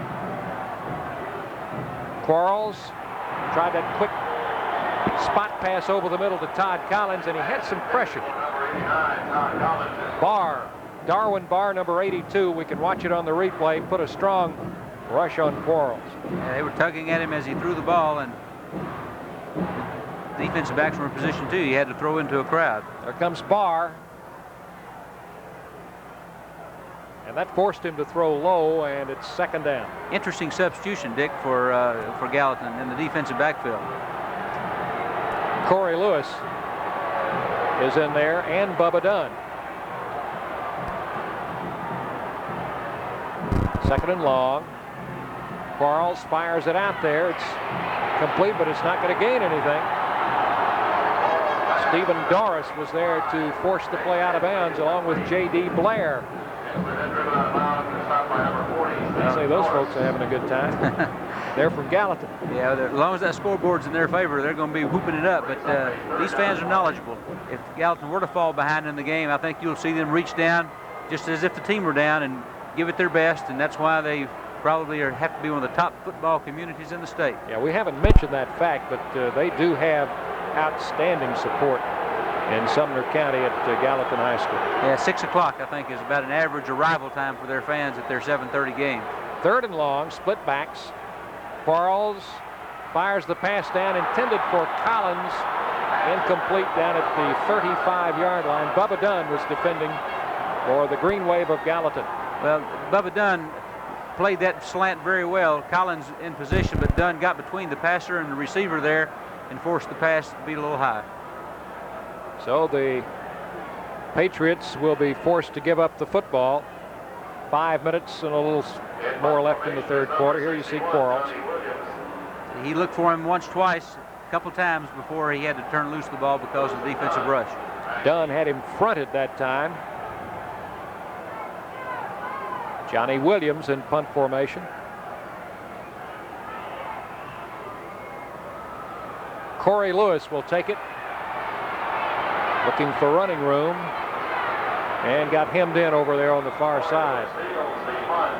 Down at about the 21-yard line. John Holland, a little slow to get up. Mark it at the 21, where Gallatin will take over for its second possession of the second half. Green Wave leading 10-7. This is not to take anything away from the players they substituted for, but Bubba Dunn and Corey Lewis being put in there, this is the state championship game. Coach Calvin Short's going with his best athletes to win this crown for the Gallatin, their second. Here's the give to Mitchell up the middle, the big fullback. Rodney Mitchell averages a little over 5 yards a carry, and he got about that many then as Mike Smith, the nose guard, made the tackle. That'll move the ball up from the 21 to the 27, and will bring up second down and 4 for the Green Wave. Clock running with 4:27 left in the third quarter, and Gallatin leading by 3. Dunn will flank to the right side. Corey Lewis under center. Gives to Talley. The tailback struggles forward for a couple of yards to the 28 and will bring up a third down play. We can watch this one again and watch the defense react. Batts and Collins, 34 and 89. Talking about big all-state players there. Batts, Collins there to make the play with some support from the defensive back. Gallatin is 3rd and 3 at the 28. Big play, 6-man defensive front.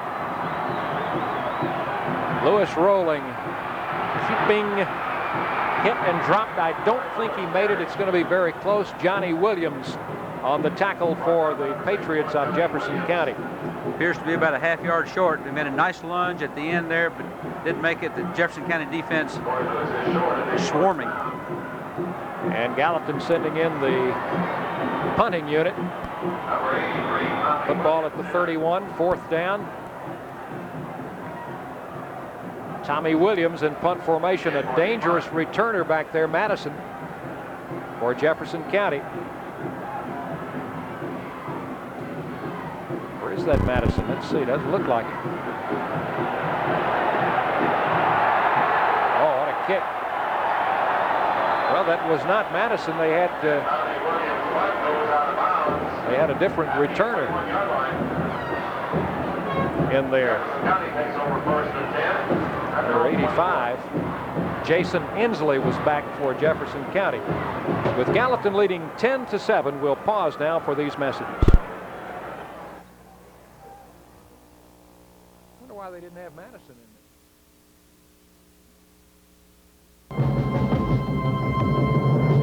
Husky, born to work, bred to last. Pound for pound, nothing works like a Husky. The Husqvarna chainsaw, they call it Husky. Raw power and lightweight make it the professional's choice. It won't let you down. Nothing works like a Husky. Available at Minot Brothers Hardware in Halls.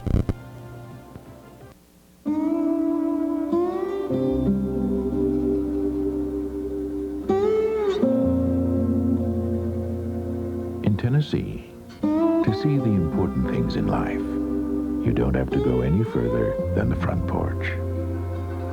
And to find a little help, you don't need to go any further than First Tennessee. First Tennessee, an uncommon bank for uncommon people. 2 minutes and 50 seconds remaining in quarter number 3 with Gallatin on top of Jefferson County by a score of 10-7. Jefferson County with the football now. Second possession of the second half for the Patriots. Quarles, number 14, the quarterback.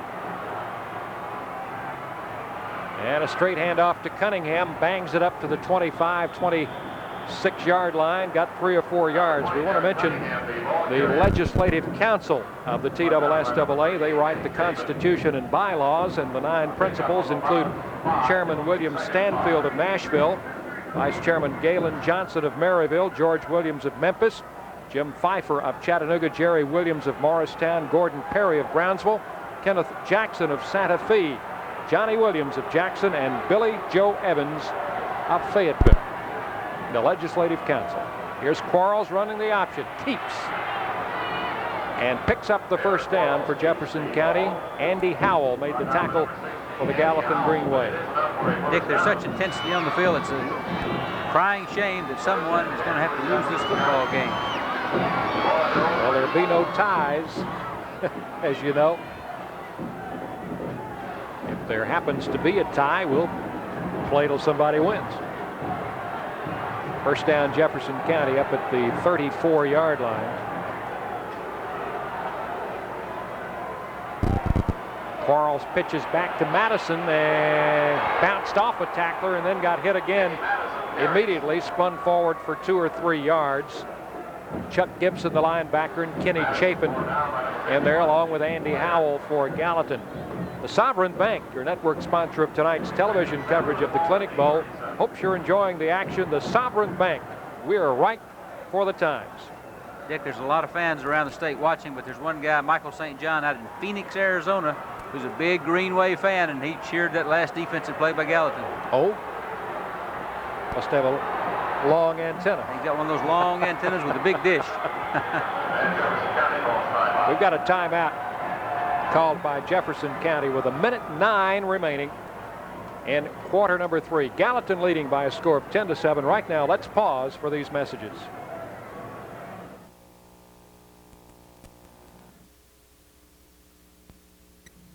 Kick off 1988 with Reeder Chevrolet. Pick a winner every day. Drive the spunky, spirited Sprint. Combine good looks with 49 miles per gallon on the highway. The Sporty Spectrum is the ladies' choice. Contemporary styling, spacious, and smooth on the road. The Celebrity offers distinctive design, elegant looks with a spacious interior. Celebrity, the family sedan that's affordable. Come test drive one of the new 1988s and pick up your free official Vol supporter hat at Reeder Chevrolet, your gold medal Chevy dealer. This Christmas, a lot of kids just might go to bed with visions of baby pound puppies and baby pound purries dancing in their heads. Well, every time you get anything to eat and drink at Haughty's, you can get one of the babies for only $2.59. There's a new one every week, so by Christmas Eve you could have all 5, which might give you the chance to make some dreams come true on Christmas morning. Gallatin on top, 10-7, 1:09 left in the third quarter. Dick Palmer and Ron Bargatze from Vanderbilt Stadium, the Clinic Bowl, AAA State Championship game. 2nd down and 7, Jefferson County. Quarles runs the option. Keeps the football, 50, 45, 40, down the far sideline, and he's down inside the 20-yard line. The other quarterback, Corey Lewis, playing defense for Gallatin, caught him and dropped him, and I thought Quarles might take it all the way that time. We can watch it again, right? Well, let's watch it here as Quarles comes wide to the left here. 3 Gallatin defenders in position. He just outruns them all here, turns the corner. The pitch man occupies on the outside.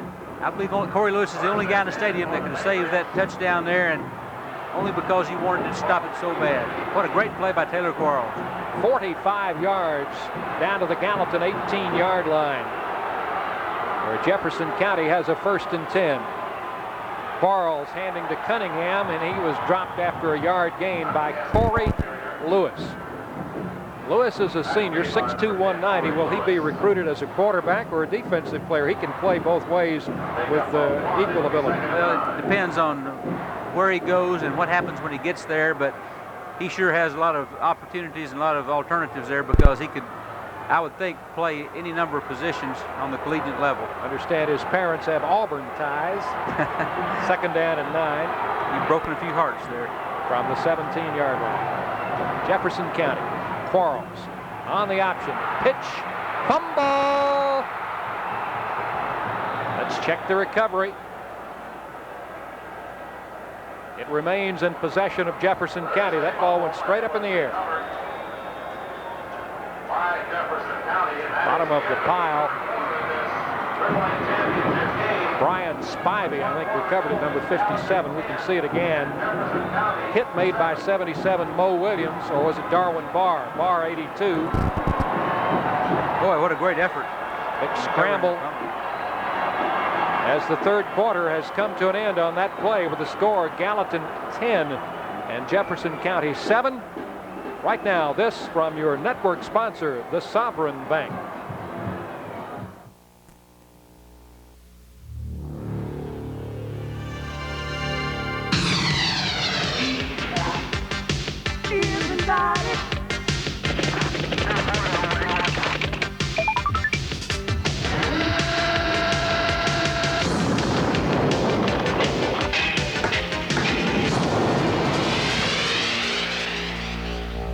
Now the entire region has the financial leader it needs today. Sovereign Bank. We're right for the times.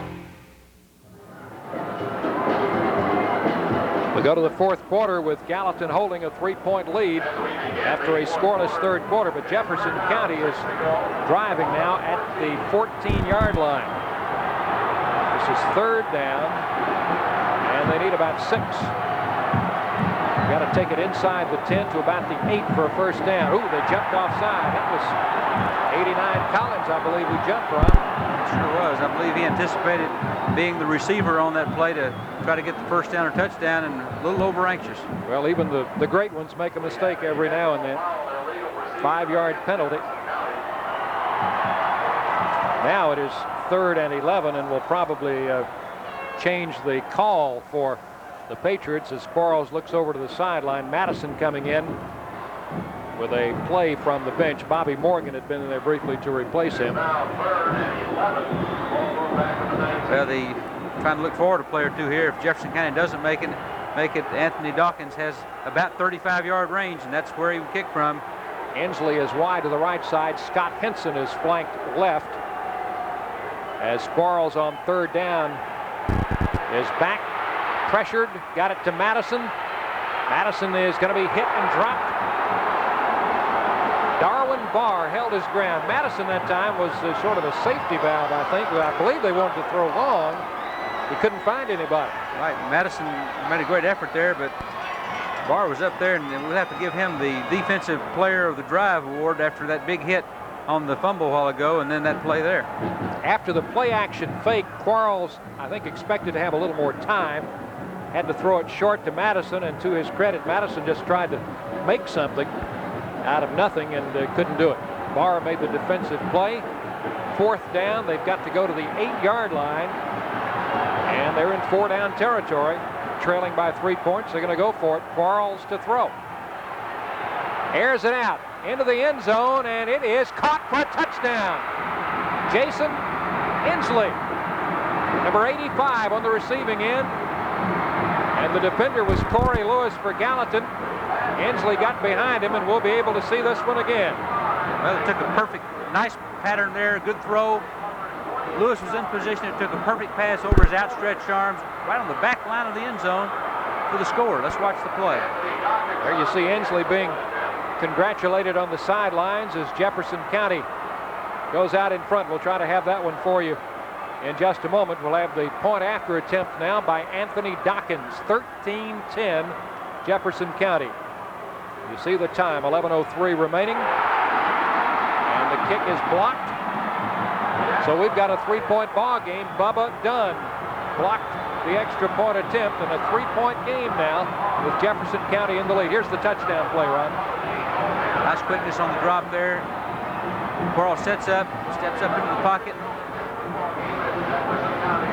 Beautiful pass. Great throw. Corey Lewis there made a desperate effort to knock it down, but couldn't do it. Jefferson County leads by 3. Right now, let's pause for these messages.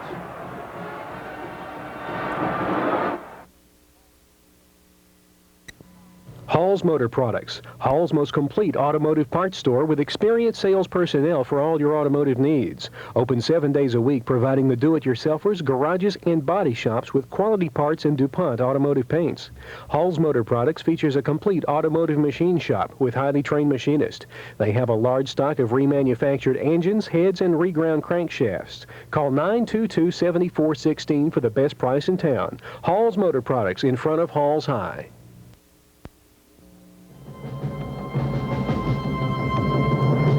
Husky, born to work, bred to last. Pound for pound, nothing works like a Husky. The Husqvarna chainsaw, they call it Husky. Raw power and lightweight make it the professional's choice. It won't let you down. Nothing works like a Husky. Available at Minot Brothers Hardware in Halls. Kicks off for Jefferson County. Short kick. Fielded up around the 22-yard line by Talley. No return, of course.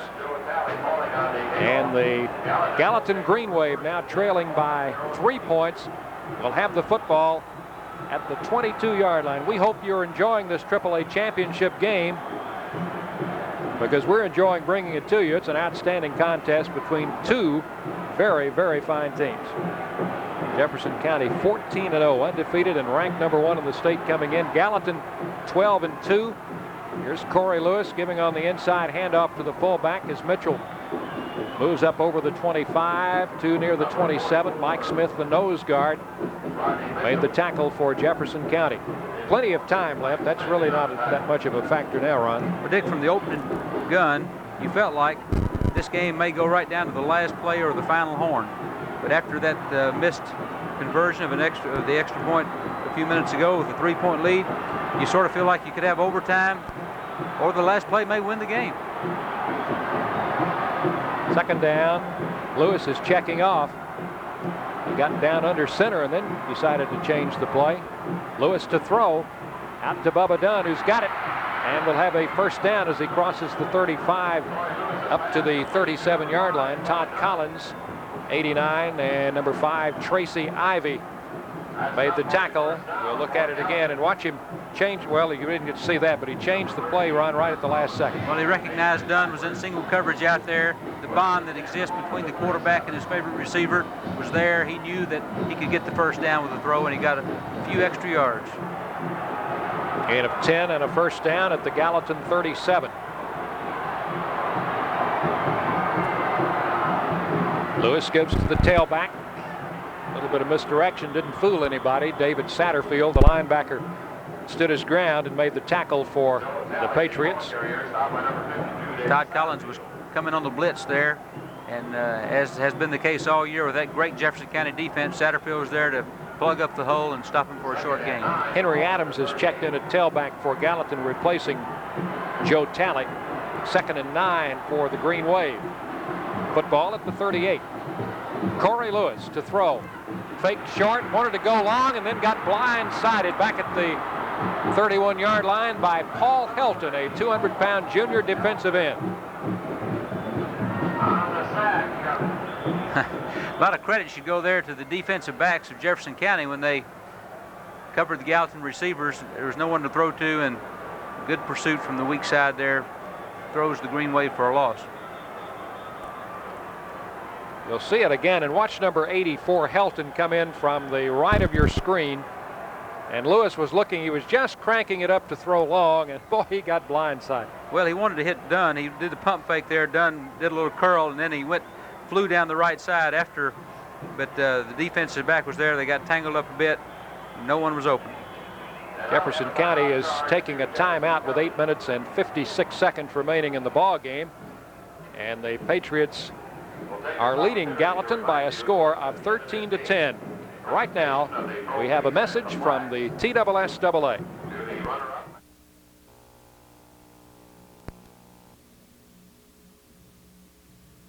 The Tennessee Secondary School Athletic Association stands for excellence in education, both in the classroom and in athletics. 105,000 youngsters took part in 17 TSSAA sports last season, including 30,000 in football and 23,000 in basketball. The TSSAA believes that interscholastic athletics are essential to the education of most youth and are an integral part of the high school curricula. TSSAA urges you to support your local schools and its athletic and academic programs. Well, you heard about participation by the youngsters. Over 443,000 fans saw action in junior and senior high basketball tournaments alone in the 86-87 school year. The football playoff series drew over 171,000, so a lot of interest in high school sports in Tennessee as Lewis is back to throw. Got it out there to Talley, and good defense by Jefferson County. They stopped that for very little gain, if anything. Scott Henson, number 40, in on the defensive play. Let's go down to Terry Price down on the field. Terry? We're with Dennis Dempsey of Gallatin. Right now, Dennis, your team's behind by 3. What are the prospects? Excellent. They'll come through in the pinch. There you have it from a Gallatin fan. 13-10, Jefferson County on top. Thank you, Terry. Terry Price down on the field. Gallatin is in punt formation. Tommy Williams booms it out of there, and retreating Inslee back at the 25. He is going to be dropped before he can get to the 30-yard line. So with 8:06 remaining in the game, Jefferson County has the football now, and I'm sure Coach Kizabeth would like to play a little possession football. Well, I think the Jefferson County fans smell blood. They smell a championship. They're really up and on their feet over there cheering this team on, but the Gallatin fans are up to They're matching them maybe a little bit more in number, but not much more noise on this side. Two great schools. First down, Jefferson County. They have it on the 28. Split backs. Quarles, number 14, the quarterback. And it got a little bit of a hole there for Cunningham. Stopped just shy of the 35. That was Chuck Gibson, the linebacker, and cornerback Steve Farley on the tackle for the Green Wave. Mark it at the 34-yard line. Dick, we've talked about these two great communities, great schools. You know, these type things don't just happen. Great leadership from the top. James Swan, the principal at Jefferson County High School, and Dan Herron at Gallatin run two of the greatest programs around, and their football teams reflect that. And are to be congratulated. Second down. Quick hand to Cunningham. Broke it up the middle for an apparent first down near the 40-yard line. Chuck Gibson rolled him to the artificial turf here. They'll mark the football just over the 40 and a first down for Jefferson County with 7:09 left in the football game. You ever been to Dandridge, Tennessee? I never have. Just past Knoxville, you tell me. Yeah, one of the prettiest parts of the country up on Douglas Lake. White Pine High School, Jefferson County High School, and Dandridge High School formed this great powerhouse a few years ago, and what a tradition they've built in a number of years, short number of years. Another handoff to Cunningham. They're calling on Cunningham, working that inside veer, and he's picking up 4 and 5 yards of crack. Timmy Wright, the nose guard. Chuck Gibson, the linebacker, on the stop for Gallatin. I'd like to acknowledge our spotter, Wayne Gross, doing an outstanding job, and our left-handed statistician, Gary Millsaps, putting out all the numbers. Slot to the left. 6:19 remaining. Second down. Quarles on the option to Madison. Midfield, 45-40. May go. Bubba Dunn might be able to catch him. He swings it back to the middle, and he's going to go for 6. Great job of running by Kenny Madison.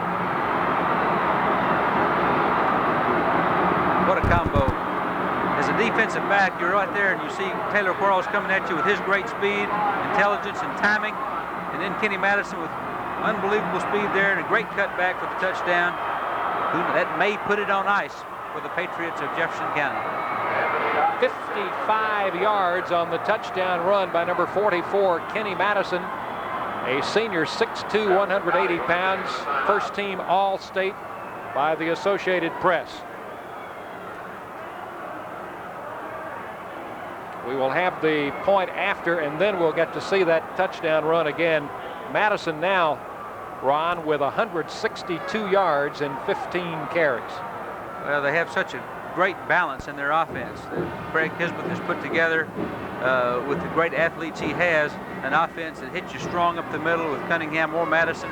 But his great speed, Taylor Quarles' great speed to the corners with the pitch threat there is really tough to defense.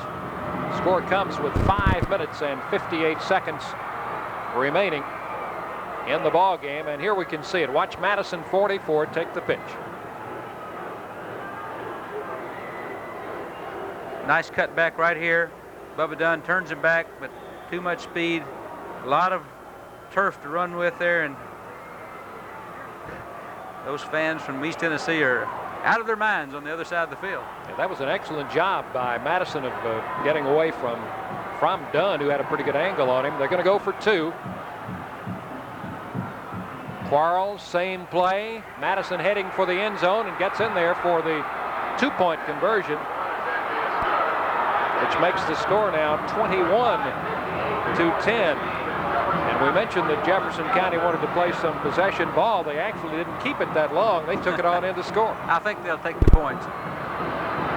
Leading 19-10, they opted to go for 2, and we'll look at it here.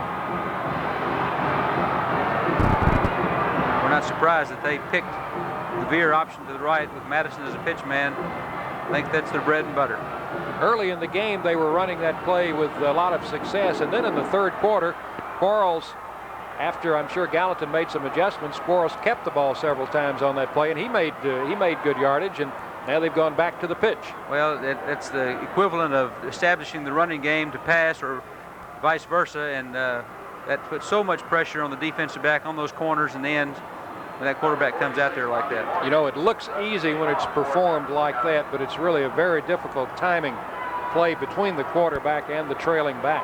Right. It shades of what Oklahoma makes it look like in their great option game, and it takes a great quarterback to do that and speed with the pitch man. Yes, it's called a high-risk offense, but so far Jefferson County has run it very well tonight, and they lead 21-10 with Morgan to kick off.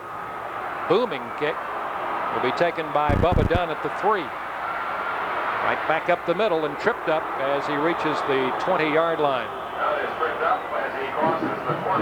Now Gallatin trailing by 11, Ron, with 5:53 to play. I assume we'll be putting the ball in the air. Well, if you want to come back from 11 down with 5:53 to go, you want Corey Lewis at the helm, and they've got the great All-State quarterback there, Bubba Dunn, the great receiver, and I'm sure he'll be getting a lot of attention from those defensive backs from Jefferson.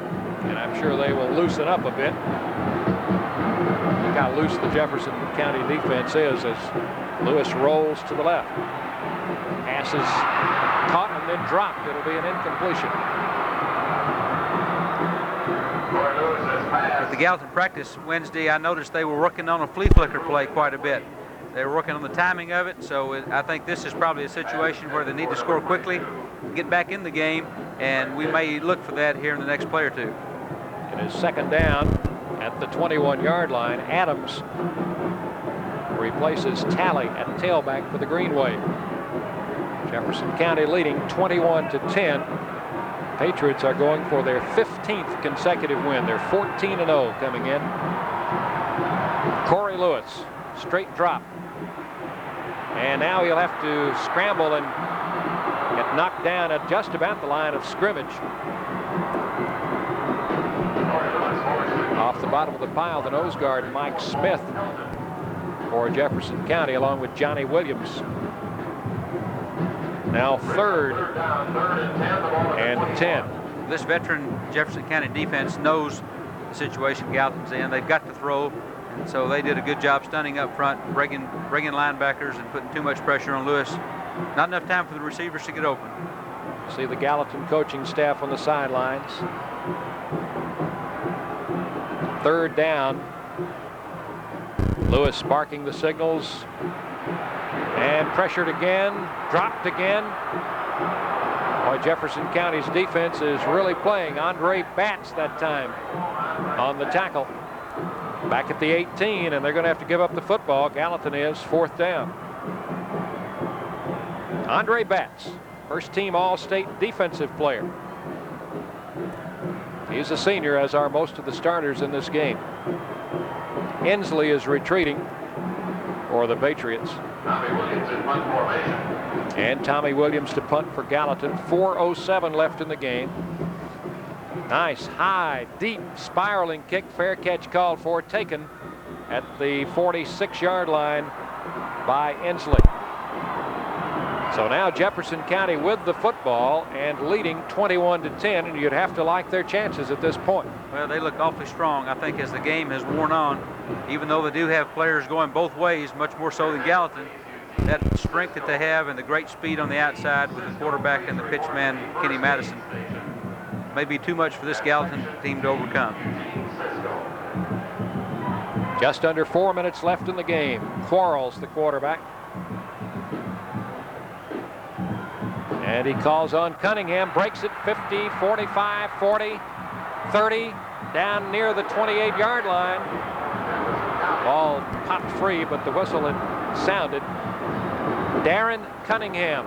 Wouldn't be surprised if he's not nearing 100 yards. Andy Howell and Bubba Dunn on the tackle at the 28-yard line of Gallatin. Well, Dick, you got to think about turning points in any game, and on the fourth down situation, as we watch the replay of Cunningham bullying his way forward. Now he only weighs 185, which is somewhat small for a fullback, but outstanding running, and he has 108 yards. So both of the running backs for Jefferson County over 100 yards. Quarles kept it that time. Got 2 or 3. Mo Williams, 77 on the tackle. Jefferson County backed up to their 29-yard line, 4th down a few minutes ago. Hit the touchdown pass and sort of deflated not only the Gallatin football squad, but this crowd has really become silent, and several of them are leaving here with about 3 minutes to go in the game. For Jefferson County, Bobby Morgan, number 46 in there to replace Cunningham at one of the running back slots. Morgan, a junior, is the kickoff man for the Patriots. It's 2nd down. Morgan gets the call. He bursts through a hole at tackle, down to the 20 and inside to the 18. He may have a first down there. Chuck Gibson brought him down for Gallatin. Well, you can be sure of one thing. Even though this Gallatin team appears to be headed for a very disappointing loss, they will be back. With a program like they've got a lot of talent waiting in the wings, and they're building day after day to hang in there and be a threat every year. They have an outstanding feeder program which starts all the way down at the junior pro level in Gallatin, and they teach them the system. First down for Jefferson County at the 18. Quarles, Cunningham sliding outside, got it inside the 10-yard line.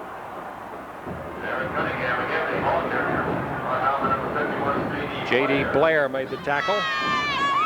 Well, that's double enthusiasm, I guess, for Gallatin. We don't have those young ladies' names, but I'm sure you recognize that they're sisters. Twin sisters. Yes. Football is at the 9. It's 2nd down and 1. 1:44. And this is Morgan straight ahead. 46, Bobby Morgan getting a chance to run the football. Bobby Rogan, Timmy Wright on the tackle for the Green Wave. A football at the 6. And it's going to be 1st and goal at that point for Jefferson County. They're not worried about stopping the clock now. They want to let it run. Minute and a half. As badly as you have to feel for this Gallatin team, coaches and fans, you have to feel a lot of happiness for that Jefferson County group over there. They've been number 1 all year. Cunningham this time is stopped. I think it was Corey Lewis, the first man to hit him. Corey Lewis and J.D. Blair for the Green Wave made the stop. We mentioned the officials early in the telecast. Ken Coulter, the referee. David Warwick is the umpire. Mike Stewart, the linesman. Larry Renfro, the line judge. Barry Mathis, the back judge. And Paul Gilley is the clock operator there from the Blount County Association. Well, Kenny Coulter's not only a great football referee, but he's also an excellent basketball official. It is 2nd down at the 8-yard line. Running the option, Quarles. Keeping. Quarles is going to score from 8 yards out. That time, instead of tossing it back to Madison, Quarles just tucked it and ran. Well, I'm sure there are a lot of players deserving of the MVP, but I can't imagine anybody being more important to their team than Taylor Quarles. You think about their great defensive plays, Andre Batts, the great Todd Collins, and of course Kenny Madison. But to me, that's our player of the game right there. What a job he's done. And I'm sure his father, Bill Quarles, the athletic director at Jefferson County, is very proud of him. Here's the extra point attempt by Anthony Dawkins, and penalty marker goes down before the ball is snapped. Only 38 seconds left in the game.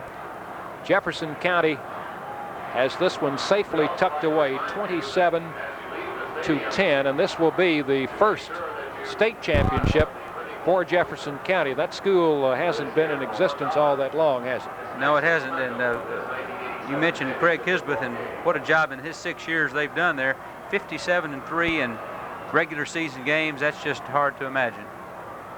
Now Dawkins is ready to attempt the point after. We got Gatorade coming up on the Jefferson County sidelines. If we get a camera on that sidelines here, I think. Oh, there's the point. Did he get it? He got the.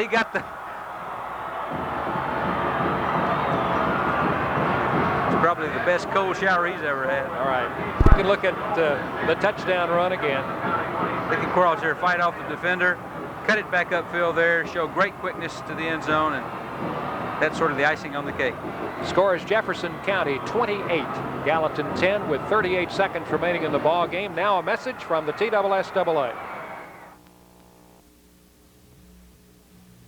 The Tennessee Secondary School Athletic Association stands for excellence in education, both in the classroom and in athletics. 105,000 youngsters took part in 17 TSSAA sports last season, including 30,000 in football and 23,000 in basketball.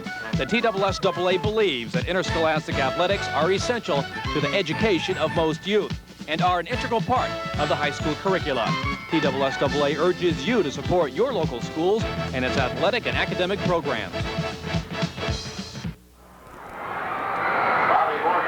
As Jefferson County prepares to kick off, Ron, we've just gotten the official word of the MVP award for this game. Well, Bob Baldridge, quick on his feet, brought it in here to us, and I think that he and his staff and the other writers did a great job of picking the right man.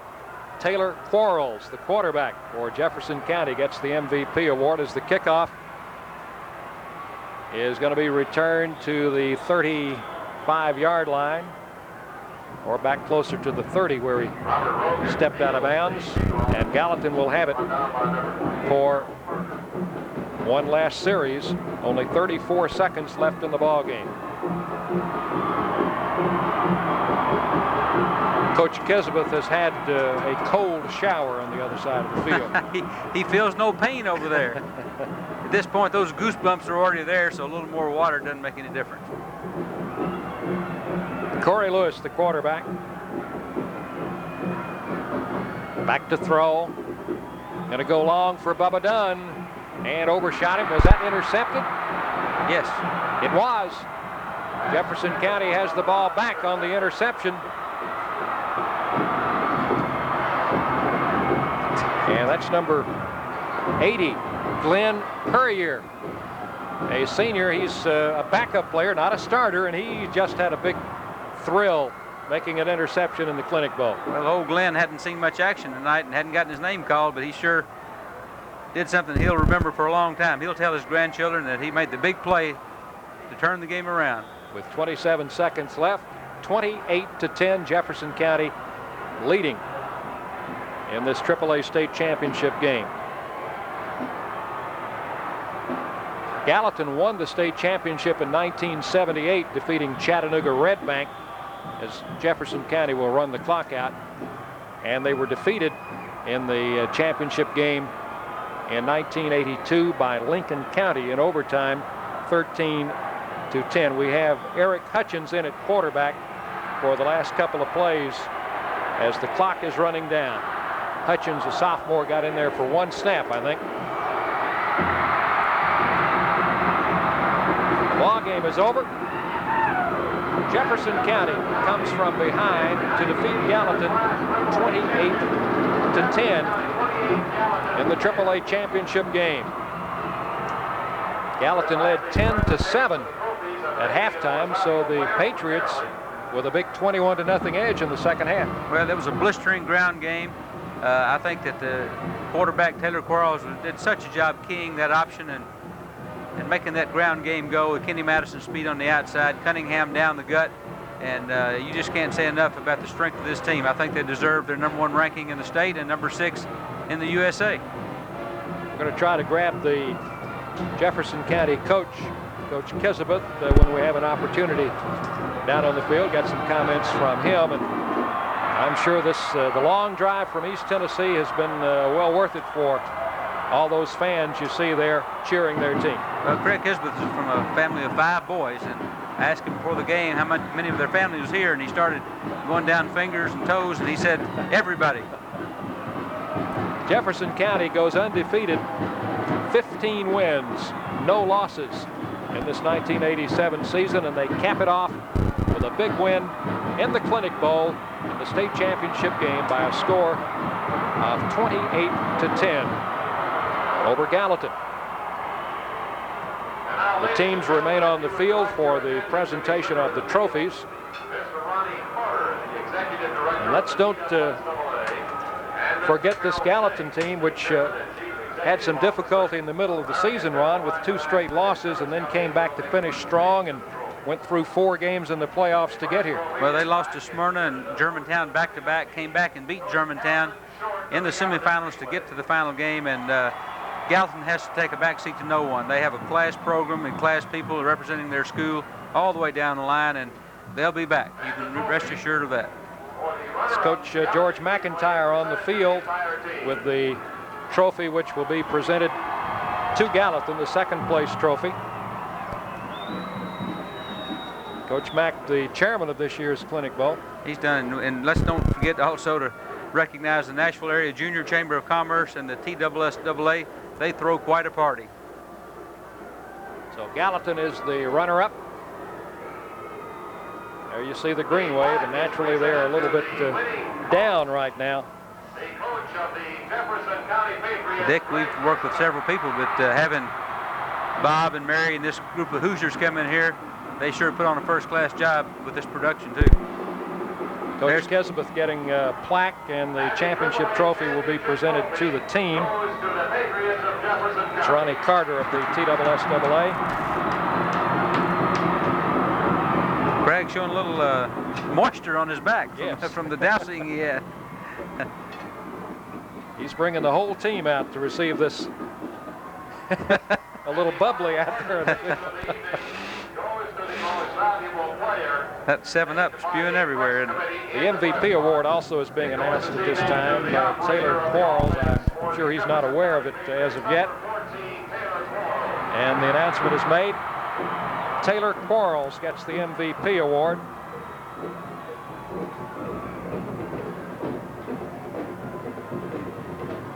Big state championship. They may have to build another trophy case over to Jefferson County. Well, the beautiful school just off I-40 up there. Great facilities, and sure is a lot of community pride floating around up there. There'll be quite a celebration back in rural Jefferson County for the next few days. Fans aren't going anywhere yet, are they? No, they sure aren't. Earlier today, Brentwood Academy won the AA championship 31-6 over Knoxville Austin East, and a rematch of last year's championship game, which Austin East won. And Greenback won the single A championship, defeating Richland High School by a score of 32-0. This winning margin of 18 points really not. It was a little bit closer ball game than that for most of the night. You're exactly right. As we said, I think that 10-7 score held up throughout most of the middle part of the game, and only that late surge by Jefferson County, it was more like a 7-point game. And Gallatin, like we said before, they're very despondent right now, but they'll be back, and that community still has a love affair with the Green Wave football team. Jefferson County not going anywhere. They're still enjoying the moment while the Gallatin team walks off the field. Let's go down to Terry Price for some information from the field. Perhaps he's with Coach Kesbeth. Terry? Now talking to the new head coach of the new AAA state champions, Craig Kesbeth. And Craig, the words you told me after the first half was prophetic. You came out and played like Jefferson County. Well, I was real proud of them. You know, we have the character to bounce back. We found that out early in the season against Ray County.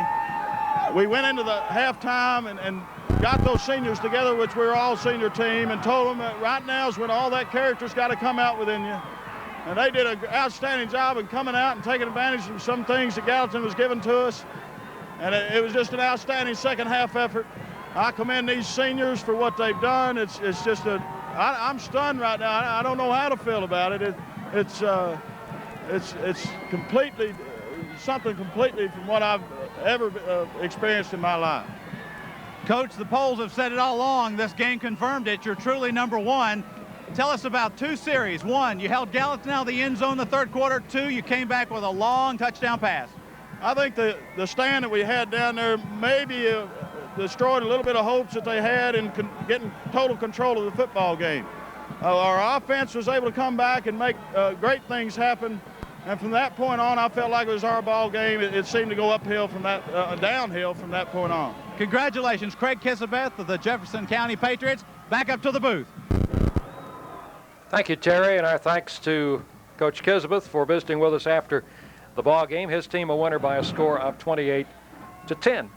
Well, a game like this tugs at your emotions, Dick. It's tough to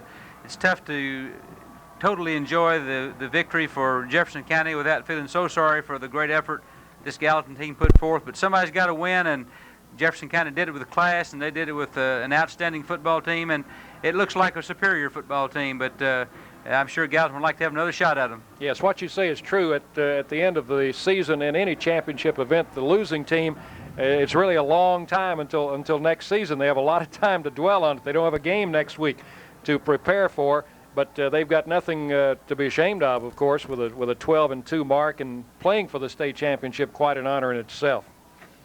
Earlier today, we had some outstanding cheerleading squads in competition here, and we might run down the winners there if we have a moment. Let's go back to Terry Price down on the field for some more information. Terry? The Jefferson County Patriots, tell us about your feelings right now. There's no feeling I've ever had like this before. We have never done this in the history of Jefferson County. We came out, God gave us the talent, we used it, and we ran hard, and we was able to run and come out on top and win this game. Thank you, Kenny. Back up to the booth.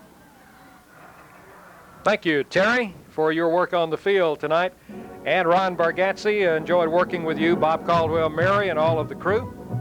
It's a pleasure, Dick. It was a great day for TSSAA and high school football. You've been watching another TSSAA championship event. Your host for tonight's telecast, the Nashville Area Junior Chamber of Commerce. Wherever there's work to be done in the community, they are ready to help. This network telecast was brought to you by Sovereign Bank. We're right for the times. For all of us here, this is Dick Palmer from Vanderbilt Stadium. For Ron Bargatze and all of the crew, thanks for joining us. Good evening. Telecast has been brought to you in part by Reeder Chevrolet, your gold medal Chevy dealer. Hall's Motor Products, Hall's most complete automotive parts store. Minot Brothers Hardware, your dealer for Husqvarna chainsaws. And by Hardee's, we're out to win you over.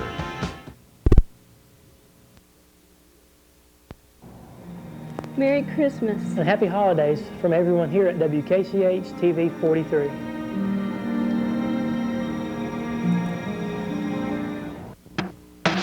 It's time again, horror fans, for another chiller thriller on the WKCH World Beyond Theater. You'll scream, you'll faint, you'll not believe what you're seeing, but after all, isn't that why you're here? So turn out the lights and let the show begin, right here on Knoxville's 8 o'clock movie station.